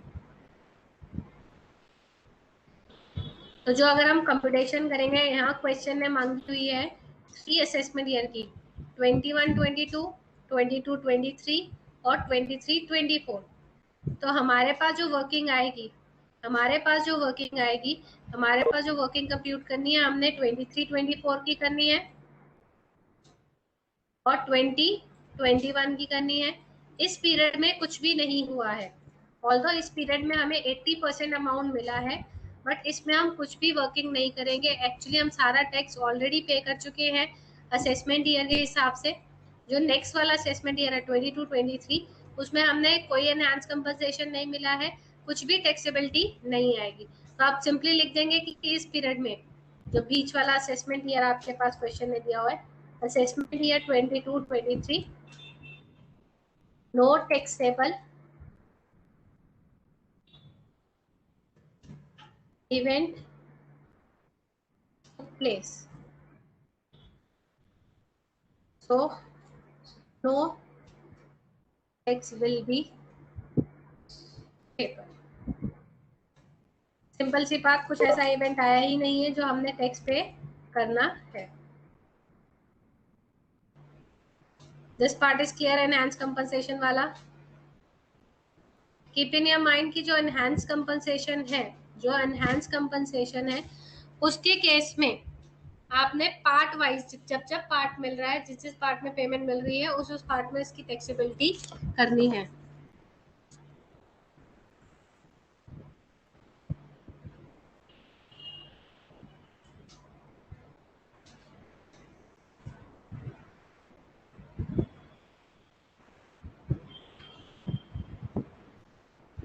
आपका जो रिसीव हुआ है 20, आपका और मेरा क्वेश्चन वेरी कर रहा है.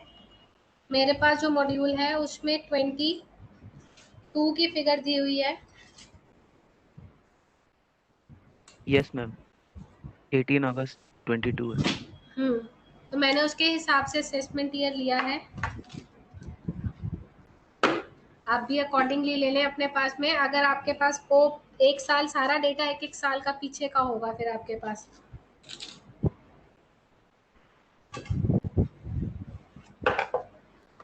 बट मैम अमाउंट में कोई वैल्यू मतलब वेरिएशन ज्यादा नहीं है पॉइंट में. सी आपका जो एडिशन होगा आई थिंक जनवरी 21 वाला एडिशन होगा ना, जनवरी का एडिशन होगा लास्ट ईयर का आपका.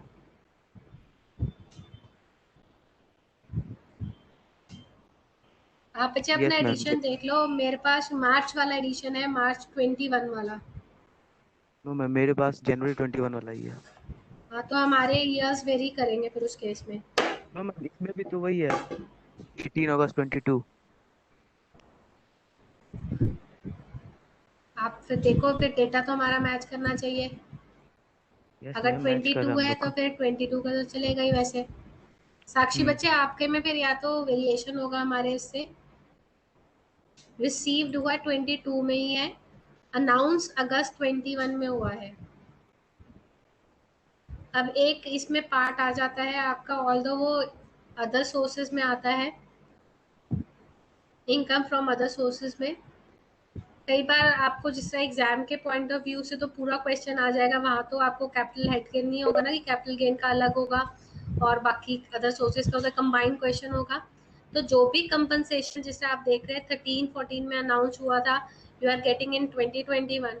तो जो ये पीरियड में डिले रहता है इसके ऊपर गवर्नमेंट आपको इंटरेस्ट पे करती है इन अमाउंट्स के ऊपर. जो आपके कंपनसेशन के अमाउंट्स हैं इनके ऊपर क्या मिलता है आपको, इंटरेस्ट मिलता है अगर डिले होता है. तो जो इंटरेस्ट है वो इंटरेस्ट भी टैक्सेबल होगा, बट वो इंटरेस्ट टैक्सेबल होता है interest on compensation received on compulsory acquisition.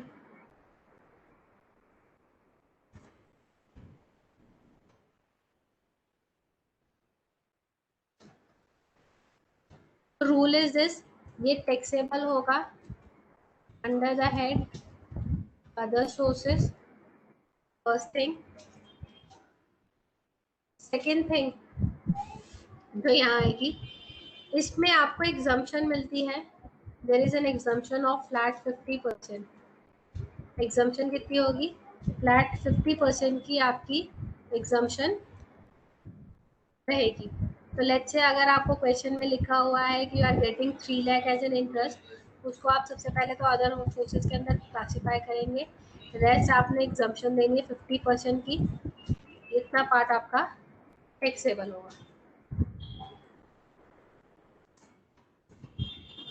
ये आपकी फ्लैट 50% की रिडक्शन है, इसमें कोई भी एग्जम्पशन है, इसमें कोई फर्दर रूल नहीं आएगा. नेक्स्ट थिंग जो आपने ध्यान में रखना है, ये मैंने आपको एक जनरल कंपल्सरी एक्विजिशन बताया. देयर इज एन प्रोविजन कि अगर आपकी कैपिटल एसेट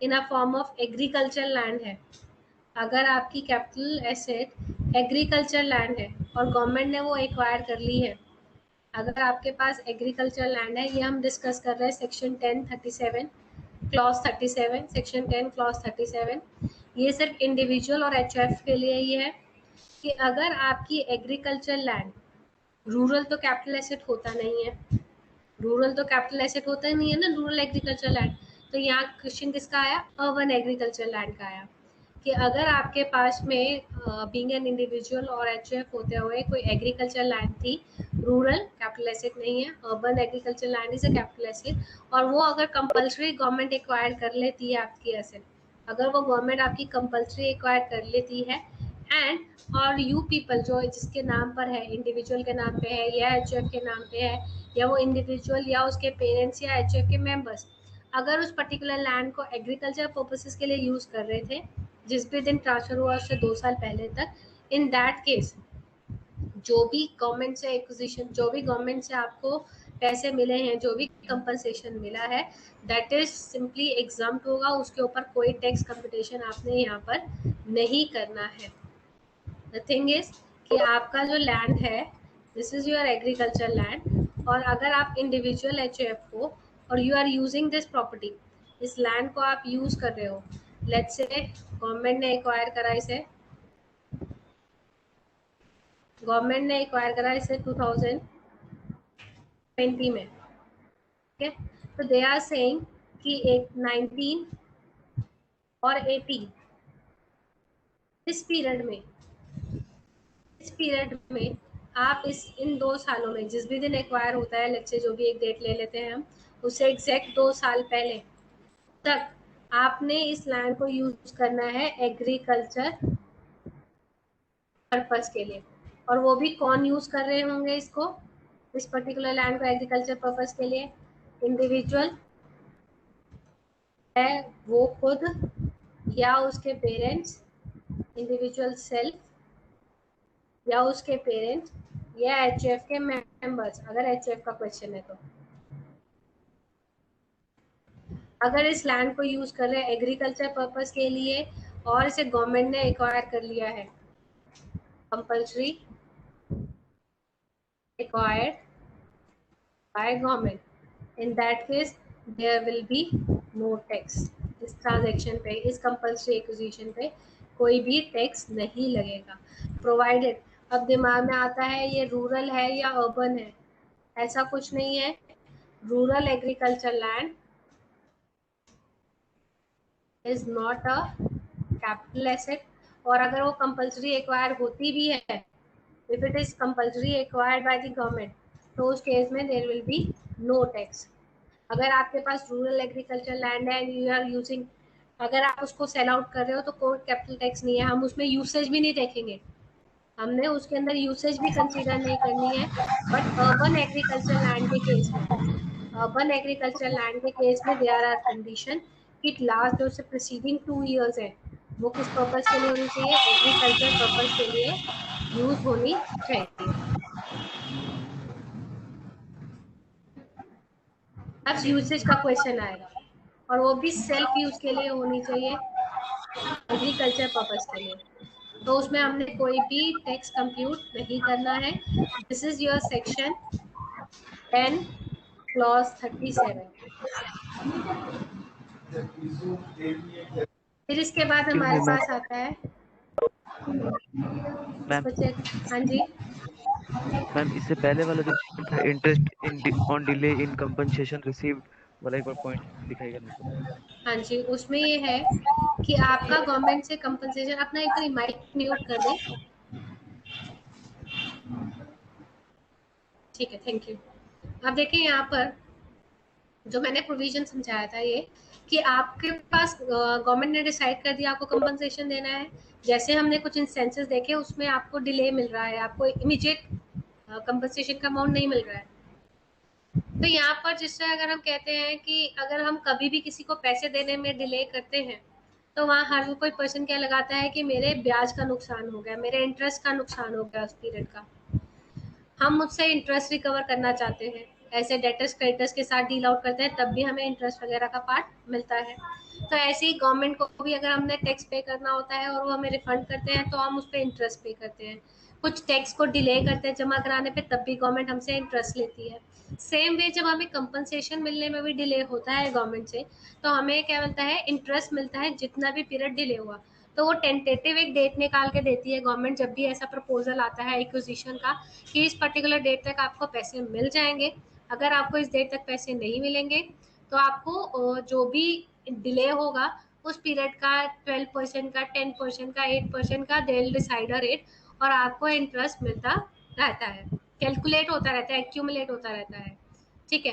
तो अब जब आपको कंपनसेशन मिलते हैं, ये जब भी आपको गवर्नमेंट से कंपनसेशन मिलता है तो उसमें लिखा होता है प्रिंसिपल पार्ट के लिए इतना, रेस्ट इंटरेस्ट कंपोनेंट हम इतना आपको ऐड ऑन करके दे रहे हैं इस पीरियड का। तो अब आपके पास में डिस्टिंक्शन है, आपको कंपनसेशन का अमाउंट भी पता है कितना है, आपको इंटरेस्ट का फैक्टर का भी अमाउंट पता है कितना इंटरेस्ट मिला है। ये क्वेश्चन में आपको मिलेगा। इवन जब गवर्नमेंट से भी मिलता है तो उसमें क्लियरली लिखा होता है कि कितना पार्ट इंटरेस्ट है, कितना पार्ट आपका कंपनसेशन से रिलेटेड है। तो यहाँ पर आपने क्या करना है, इस इंटरेस्ट वाले पार्ट को, जो भी आपकी इंटरेस्ट इनकम ही हुई, आपकी इंटरेस्ट भी आपकी क्या है, इनकम ही है, कंपनसेशन भी आपकी इनकम है, इंटरेस्ट भी आपकी इनकम है, बट इस इंटरेस्ट को हम टैक्स करते हैं under the head other sources. हम कैपिटल गेन के हेड में नहीं लेके जाएंगे, इसे कौन से हेड में लेके जाएंगे, अदर सोर्सेज के हेड्स में लेके जाएंगे, और वहां हमको एग्जम्पशन मिलती है इस इंटरेस्ट के ऊपर। जैसे आपने सैलरी चैप्टर में एचआर की एग्जम्पशन देखी होगी, एचआरए की, आप ट्रैवलिंग अलाउंस की एग्जम्पशन देखते हैं, ट्रांसपोर्ट अलाउंस की देखते हैं, कन्वेंस अलाउंस देखते हैं। तो there is an exemption criteria, children education allowance, उसमें भी एक फ्लैट डिडक्शन आपको मिलती है, एग्जम्पशन मिल जाती है कि आपकी इनकम के अमाउंट को कम कर देते हैं। सेम वे यहाँ पर भी आपको फ्लैट एग्जम्पशन मिल रही है 50% की। अगर आपको 1 लाख रुपए मिल रहे हैं इंटरेस्ट के तौर पे तो 50,000 टैक्सेबल होंगे। अगर आपको 7 लाख मिल रहे हैं तो 350 टैक्सेबल होंगे। It is going to be like that. Is it clear? Yes ma'am, thank you. ठीक है।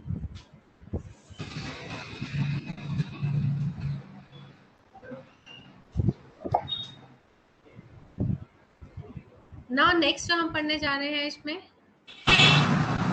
सेक्शन 10 क्लॉज 37 है, जो आपके मॉड्यूल में नेक्स्ट दे रखा है। ये गवर्नमेंट की एक लैंड पूलिंग स्कीम आई थी, जिसमें उन्होंने कलेक्टिवली सबकी छोटी छोटी जितनी भी लैंड्स थी उनको अपने पास ले लिया था, और फर्दर एक सिस्टमैटिकली डिस्टिंक्शन जो उनको लैंड्स अलॉट करी गई थी। तो उनके लैंड्स को एक लैंड पूलिंग स्कीम के अंदर गवर्नमेंट ने लैंड एक्वायर करी थी, फिर उसके बाद में उनको अलॉटमेंट कर दी गई थी।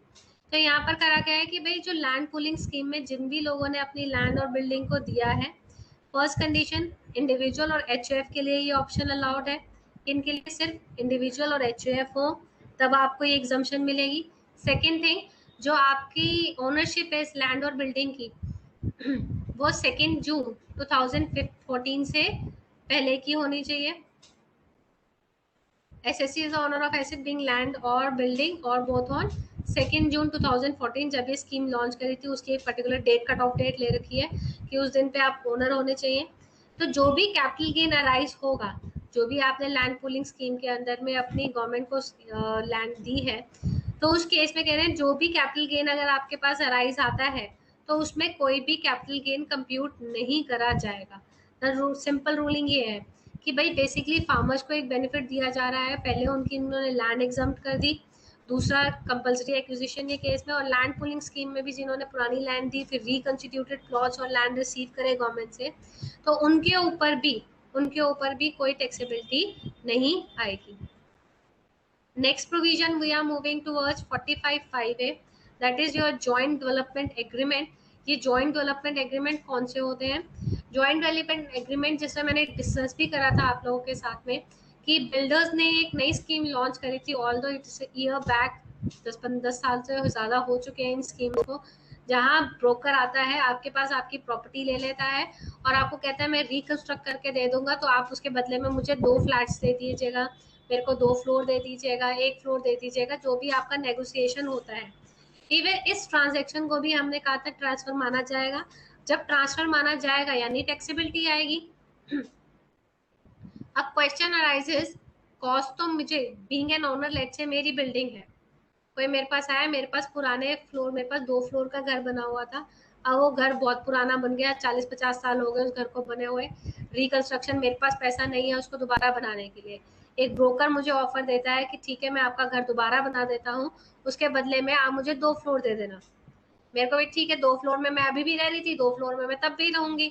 ब्रोकर को हो गया, उसने मेरे लिए घर बनाया और उसको 2 फ्लोर मिल गए। एडेड एडवांटेज है उसको कि उनको वो हाई रेट पे सेल आउट कर सकता है। Now scene would be like that कि अब मेरे पास तो फ्रेश 2 फ्लोर बन गए, ठीक, मेरे लिए तो एक तरह से कंस्ट्रक्शन कॉस्ट वेव ऑफ होगी मेरी, फ्री में मुझे मिल गए, बने हुए 2 फ्लोर मिल गए। तो यहाँ पर जो मैंने 2 फ्लोर, जो मेरे ऊपर राइट था, मेरे 2 फ्लोर्स के ऊपर जो मेरे पास और फ्लोर बनाने का राइट था, एक तरह से मैंने वो सेल आउट कर दिया ब्रोकर को। तो इस सिचुएशन पे अब मुझे टैक्स पे करना है, मुझे टैक्स पे करना जाएगा, मुझे टैक्स पे करना है उन फ्लोर्स के ऊपर जो मेरे पास थे नहीं, जो कि ब्रोकर ने खुद से बनाए हैं। तो इवन इन सब चीजों, जो जॉइंट डेवलपमेंट एग्रीमेंट्स हैं या स्पेसिफाइड एग्रीमेंट्स हैं, उनको इस सेक्शन 45(5)(a) के अंदर कवर अप करा गया। अब सेल कंसिडरेशन, अब मेरे से बोला जाता है जी आपको टैक्स देना पड़ेगा। मैंने तो कोई पैसे नहीं लिए 2 फ्लोर के लिए, मैंने तो कोई पैसे नहीं लिए, बस हाँ मेरे जो 2 पुराने फ्लोर थे वो दोबारा नए बनकर आ गए हैं। तो ऐसे केस में कहते हैं सेल कंसिडरेशन क्या मानी जाएगी। कह रहे हैं जो भी प्रॉपर्टी आपने दी, जैसे मैंने 2 ऊपर के लेट से 3rd और 4th फ्लोर दे दिया ब्रोकर को, तो जो मेरा 3rd और 4th फ्लोर है उसकी स्टैम्प ड्यूटी वैल्यू, उसकी स्टैम्प ड्यूटी वैल्यू जो होगी, that would B sale consideration for me, that would B sale consideration for me. ठीक है। अब सेकेंड क्वेश्चन अराइजेस कि भाई हम ट्रांसफर किस दिन मानेंगे, जिस दिन मकान बनना शुरू हुआ, या जिस दिन मकान बन गया, या जिस दिन वो 3rd और 4th फ्लोर बन गए उस दिन माने जाएंगे। तो कह रहे जिस भी दिन आपके पास में कंप्लीशन सर्टिफिकेट आ गया, जिस भी दिन आपके पास में उस शेयर का कंप्लीशन सर्टिफिकेट आ गया, उस दिन की आप स्टैम्प ड्यूटी वैल्यू कंसीडर करोगे।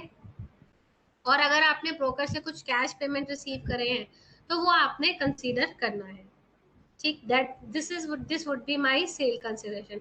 सेल कंसिडरेशन क्लियर हुई कि नहीं, पहले मुझे ये बताएगी क्लास, सेल कंसिडरेशन वाला पार्ट क्लियर है कि नहीं है? Yes ma'am.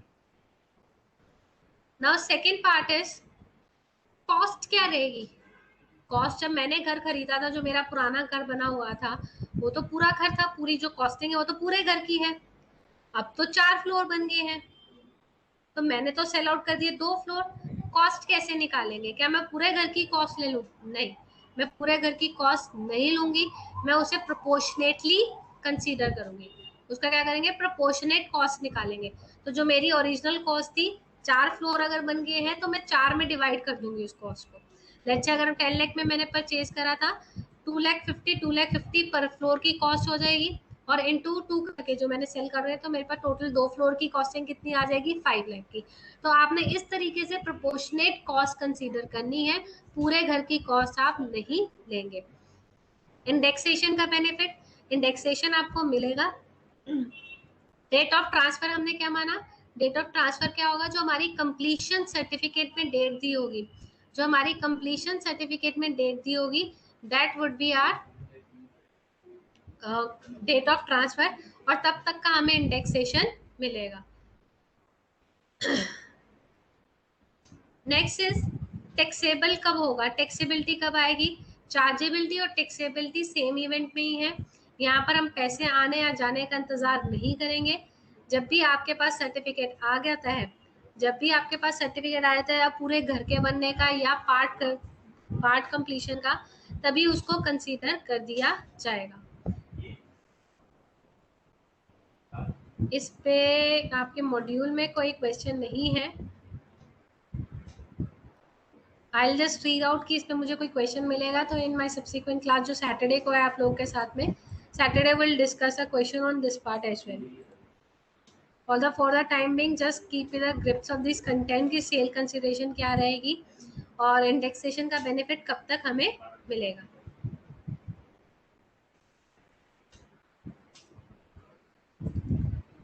Next I am taking you to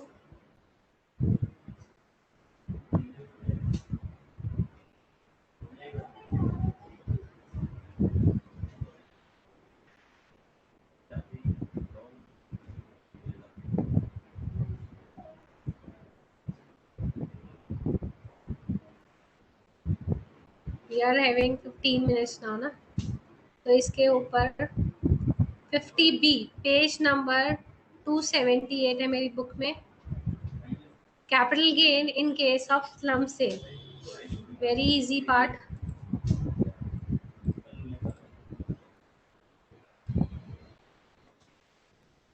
section 50B निकालने, काफी प्रोविजन नीचे है ये, इसके लिए क्वेश्चन मैं यहाँ पर स्क्रीन पे ही ले लेती हूँ।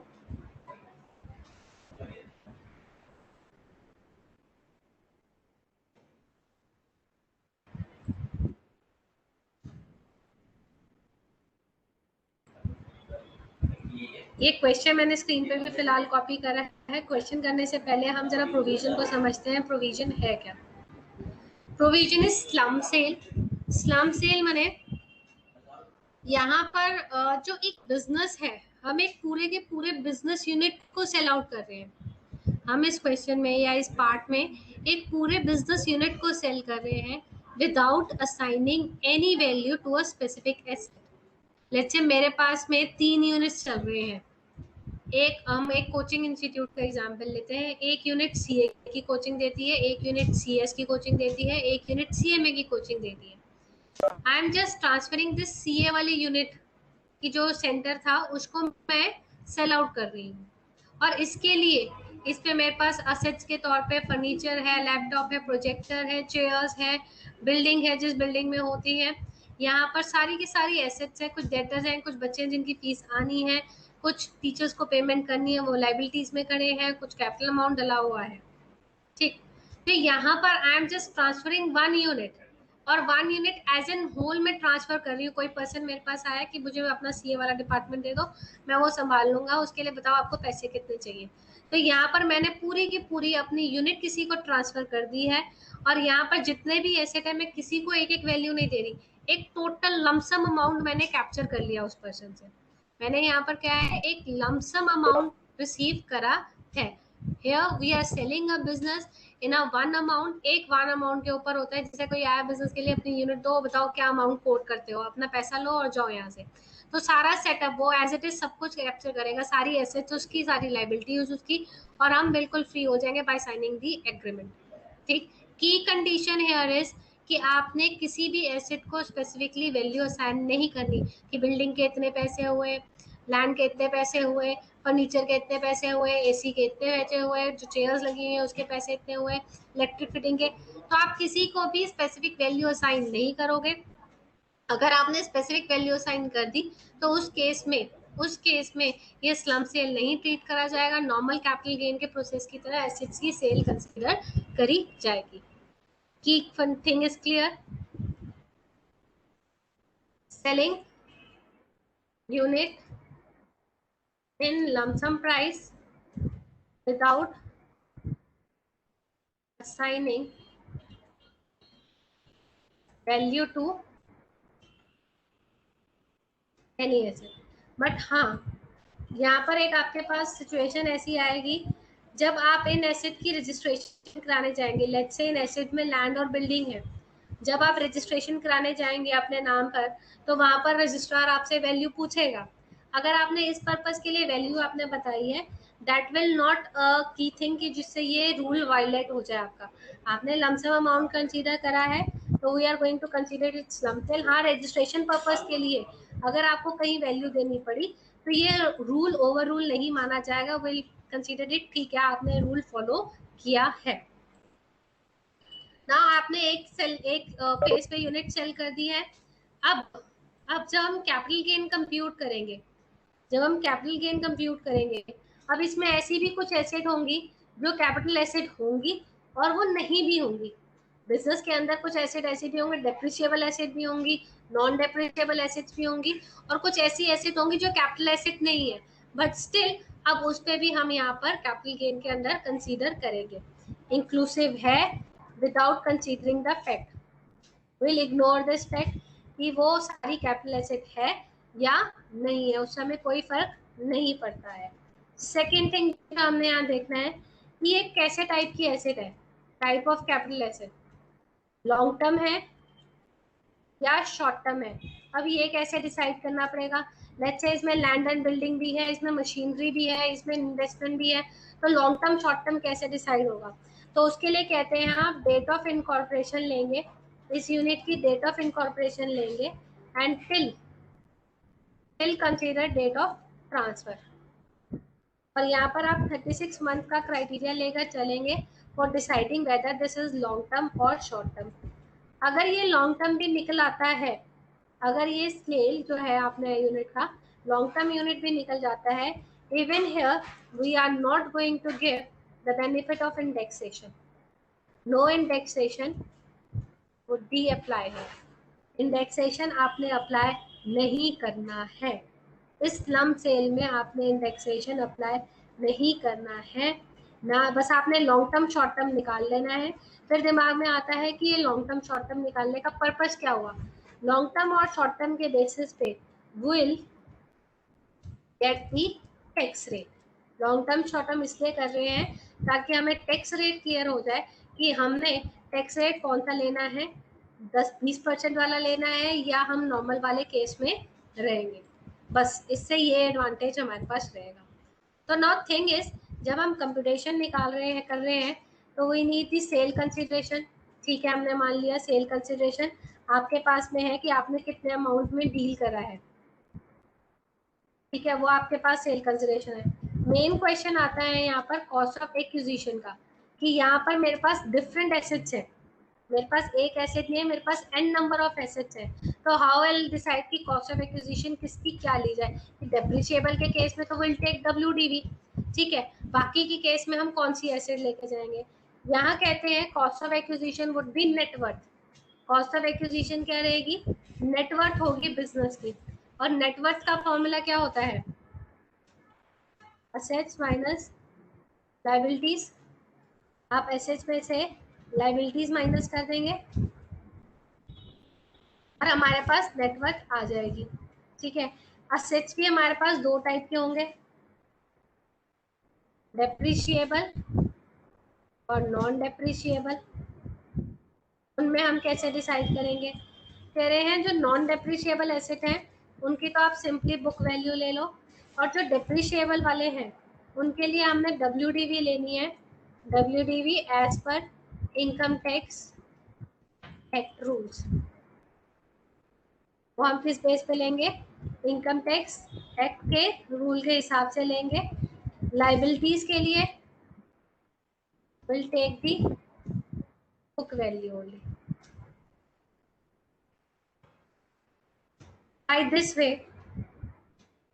बाय दिस वे यहाँ पर आपने कंप्यूटेशन करनी है। अगर आपके पास कोई कैपिटल एसेट है, अगर आपके पास कोई एसेट है जो 35 एडी वाली है, 35 एडी वाली, अगर आपकी 35 एडी वाली है तो आपको पता होगा कि उस केस में आपके पास उस ब्लॉक की वैल्यू, उस एसेट की वैल्यू क्या होती है? नील। उस एसेट की वैल्यू क्या होती है? नील। चाहे बुक में कोई भी वैल्यू हो, उसकी एक्चुअली में हम डिडक्शन पूरी क्लेम कर चुके होते हैं, तो वहां पर क्या रहेगा? पूरी वैल्यू कंसीडर करी जाएगी। अब यहाँ पर क्वेश्चन ये आता है बच्चों के कई बार दिमाग में कि मैम हो सकता है उसमें कैश और बैंक का बैलेंस भी हो सकता है उसमें स्टॉक भी हो। अब तक हमने जितने क्वेश्चन करे थे तो हम हर बार क्या करते थे? स्टॉक को जी पीजीपी की इनकम में लेके चले जाओ। हम हर क्वेश्चन में इसी तरीके से कर रहे हैं, बट यहाँ पर अगर आपके पास नॉन डेप्रिशिएबल एसेट में आई am taking and rest of the assets, जितने भी एसेट है, स्टॉक कहो, डेटर्स कहो, आप यहाँ पर कहो आपके कैश बैंक, जो भी फिगर्स हैं हम उनको as it is book value पे लेंगे, और स्टॉक के लिए हम पीजीपीपी में नहीं जाएंगे। फॉर स्टॉक हम पीजीपी की कोई कंप्यूटेशन नहीं करेंगे। यहाँ सिर्फ और सिर्फ कंप्यूटेशन कौन से हेड में होगी? Under the head of capital gain. कौन से हेड में होगी? सिर्फ और सिर्फ कैपिटल गेन के हेड में होगी और किसी हेड में नहीं होगी। Is that clear? और अगर ऐसे में आपके पास में कोई अनअब्सॉर्ब्ड लॉसेस बचते हैं, अगर आपके पास कुछ अनअब्सॉर्ब्ड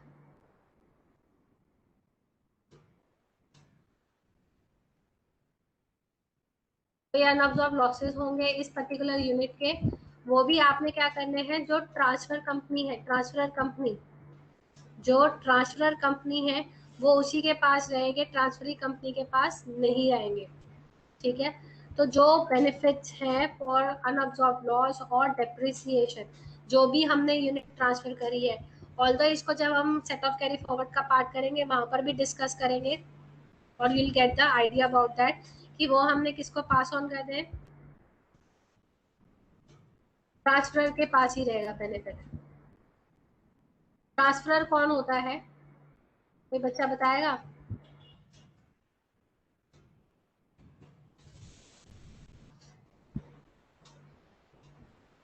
मैम जिसकी वो यूनिट थी, मतलब आपकी, आप होंगे ट्रांसफर। तो ट्रांसफर के पास ही बेनिफिट रहेगा, ट्रांसफरी के पास में बेनिफिट पास ऑन नहीं होंगे। तो हमारे पास एक क्वेश्चन है, will quickly do the question.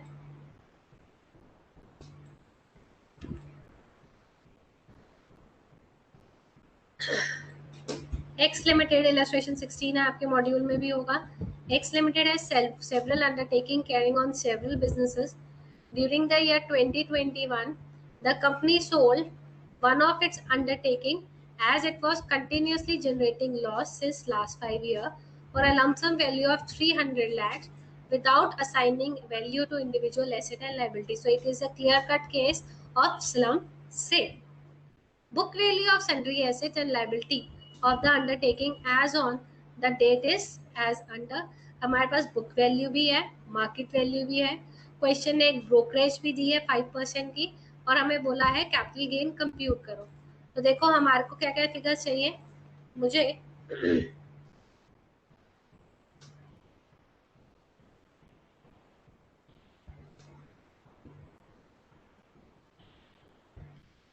मुझे यहाँ पर एक तो सेल कंसिडरेशन चाहिए,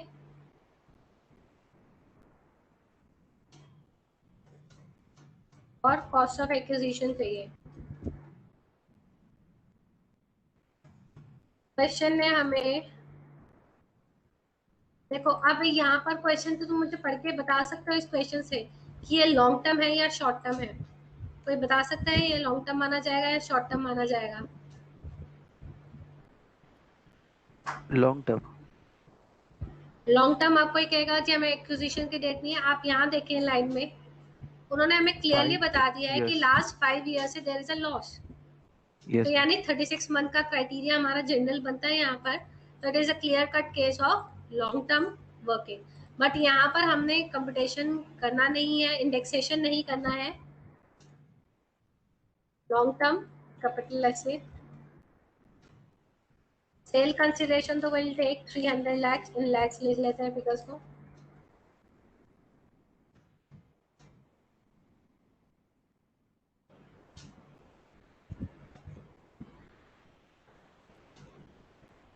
कॉस्ट ऑफ एक्विजिशन के लिए आई नीड नेटवर्थ, नेटवर्थ के लिए depreciable asset, non depreciable asset की वैल्यू और लाइबिलिटी। इस तरीके से निकलेगी। एसेट में मैंने दोनों एसेट्स के पार्ट कर लिए। Land is your non depreciable asset. Land आपकी क्या है, नॉन डेप्रिशिएबल एसेट है। उसके लिए मैंने 50 lakhs की वैल्यू ली है क्योंकि वो बुक वैल्यू है जो हमने लेकर चलनी है। मशीनरी डेप्रिशिएबल एसेट है। मशीनरी डेप्रिशिएबल एसेट के लिए हमने कौन सी वैल्यू लेनी है, WDV वैल्यू लेनी है as per the IP act.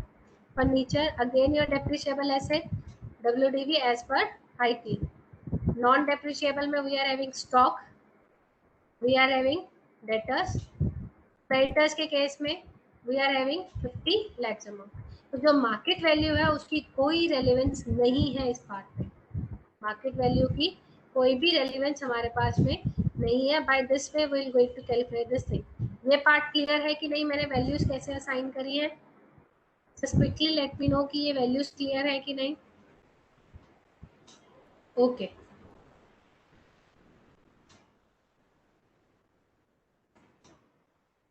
आप मुझे नेटवर्क बताएंगे, आपकी नेटवर्क कितनी आ जाती है?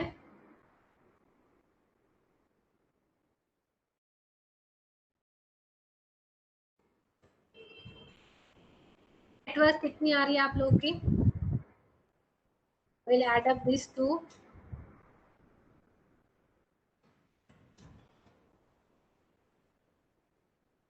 हमारी नेटवर्थ आएगी 220 lakhs की, तो हमारी cost of acquisition would be this 220 lakh. ये आपकी वर्किंग का पार्ट हो जाएगा। आप जिसमें वर्किंग करेंगे ये अलग से वर्किंग नोट में आप डालेंगे। और here long term capital gain का हो जाएगा 300 माइनस 220, ठीक है। बट अभी हमारा एक पार्ट रह गया, सीधा आप नहीं ले सकते, हमने यहाँ पे ब्रोकरेज लेनी है, ब्रोकरेज ऑन ट्रांसफर। अब आपका फॉर्मेट अगर आपने इस तरीके से बनाना है, यहाँ पर आप लेस ले लेंगे कॉस्ट ऑफ ट्रांसफर। अब यहाँ क्वेश्चन में दी हुई है 5%, ये 5% हम किसका कैलकुलेट करेंगे? It is always of sale consideration, keep in mind किसकी कंसिडरेशन होगी हमेशा, जो सेल कंसिडरेशन है उसका पार्ट कंसीडर करा जाएगा।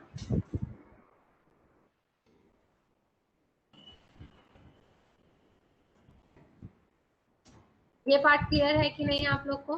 बताएगी क्लास जरा। कहीं कोई कंफ्यूजन किसी वर्किंग को लेके कि भाई ये फिगर कहाँ से आई है?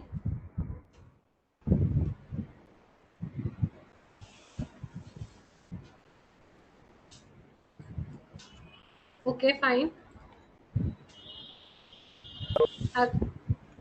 अभी आज की क्लास इट्स 12 o'clock नाउ। आप में से तो नहीं किसी ने सेकंड ग्रुप की क्लास में जाना? काफी बच्चों ने लीव कर दिया session.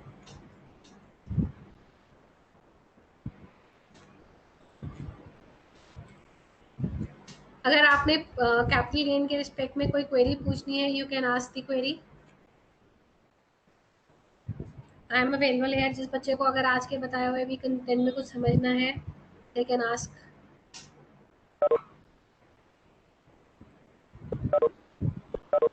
or otherwise they can leave this session.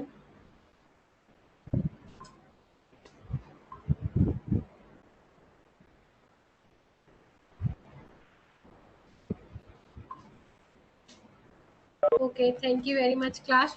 बाकी हम सैटरडे को मिलेंगे एंड सैटरडे को ट्राई कि लिटिल थोड़ा सा हम और स्पीडली कर लें कुछ चीज़ें।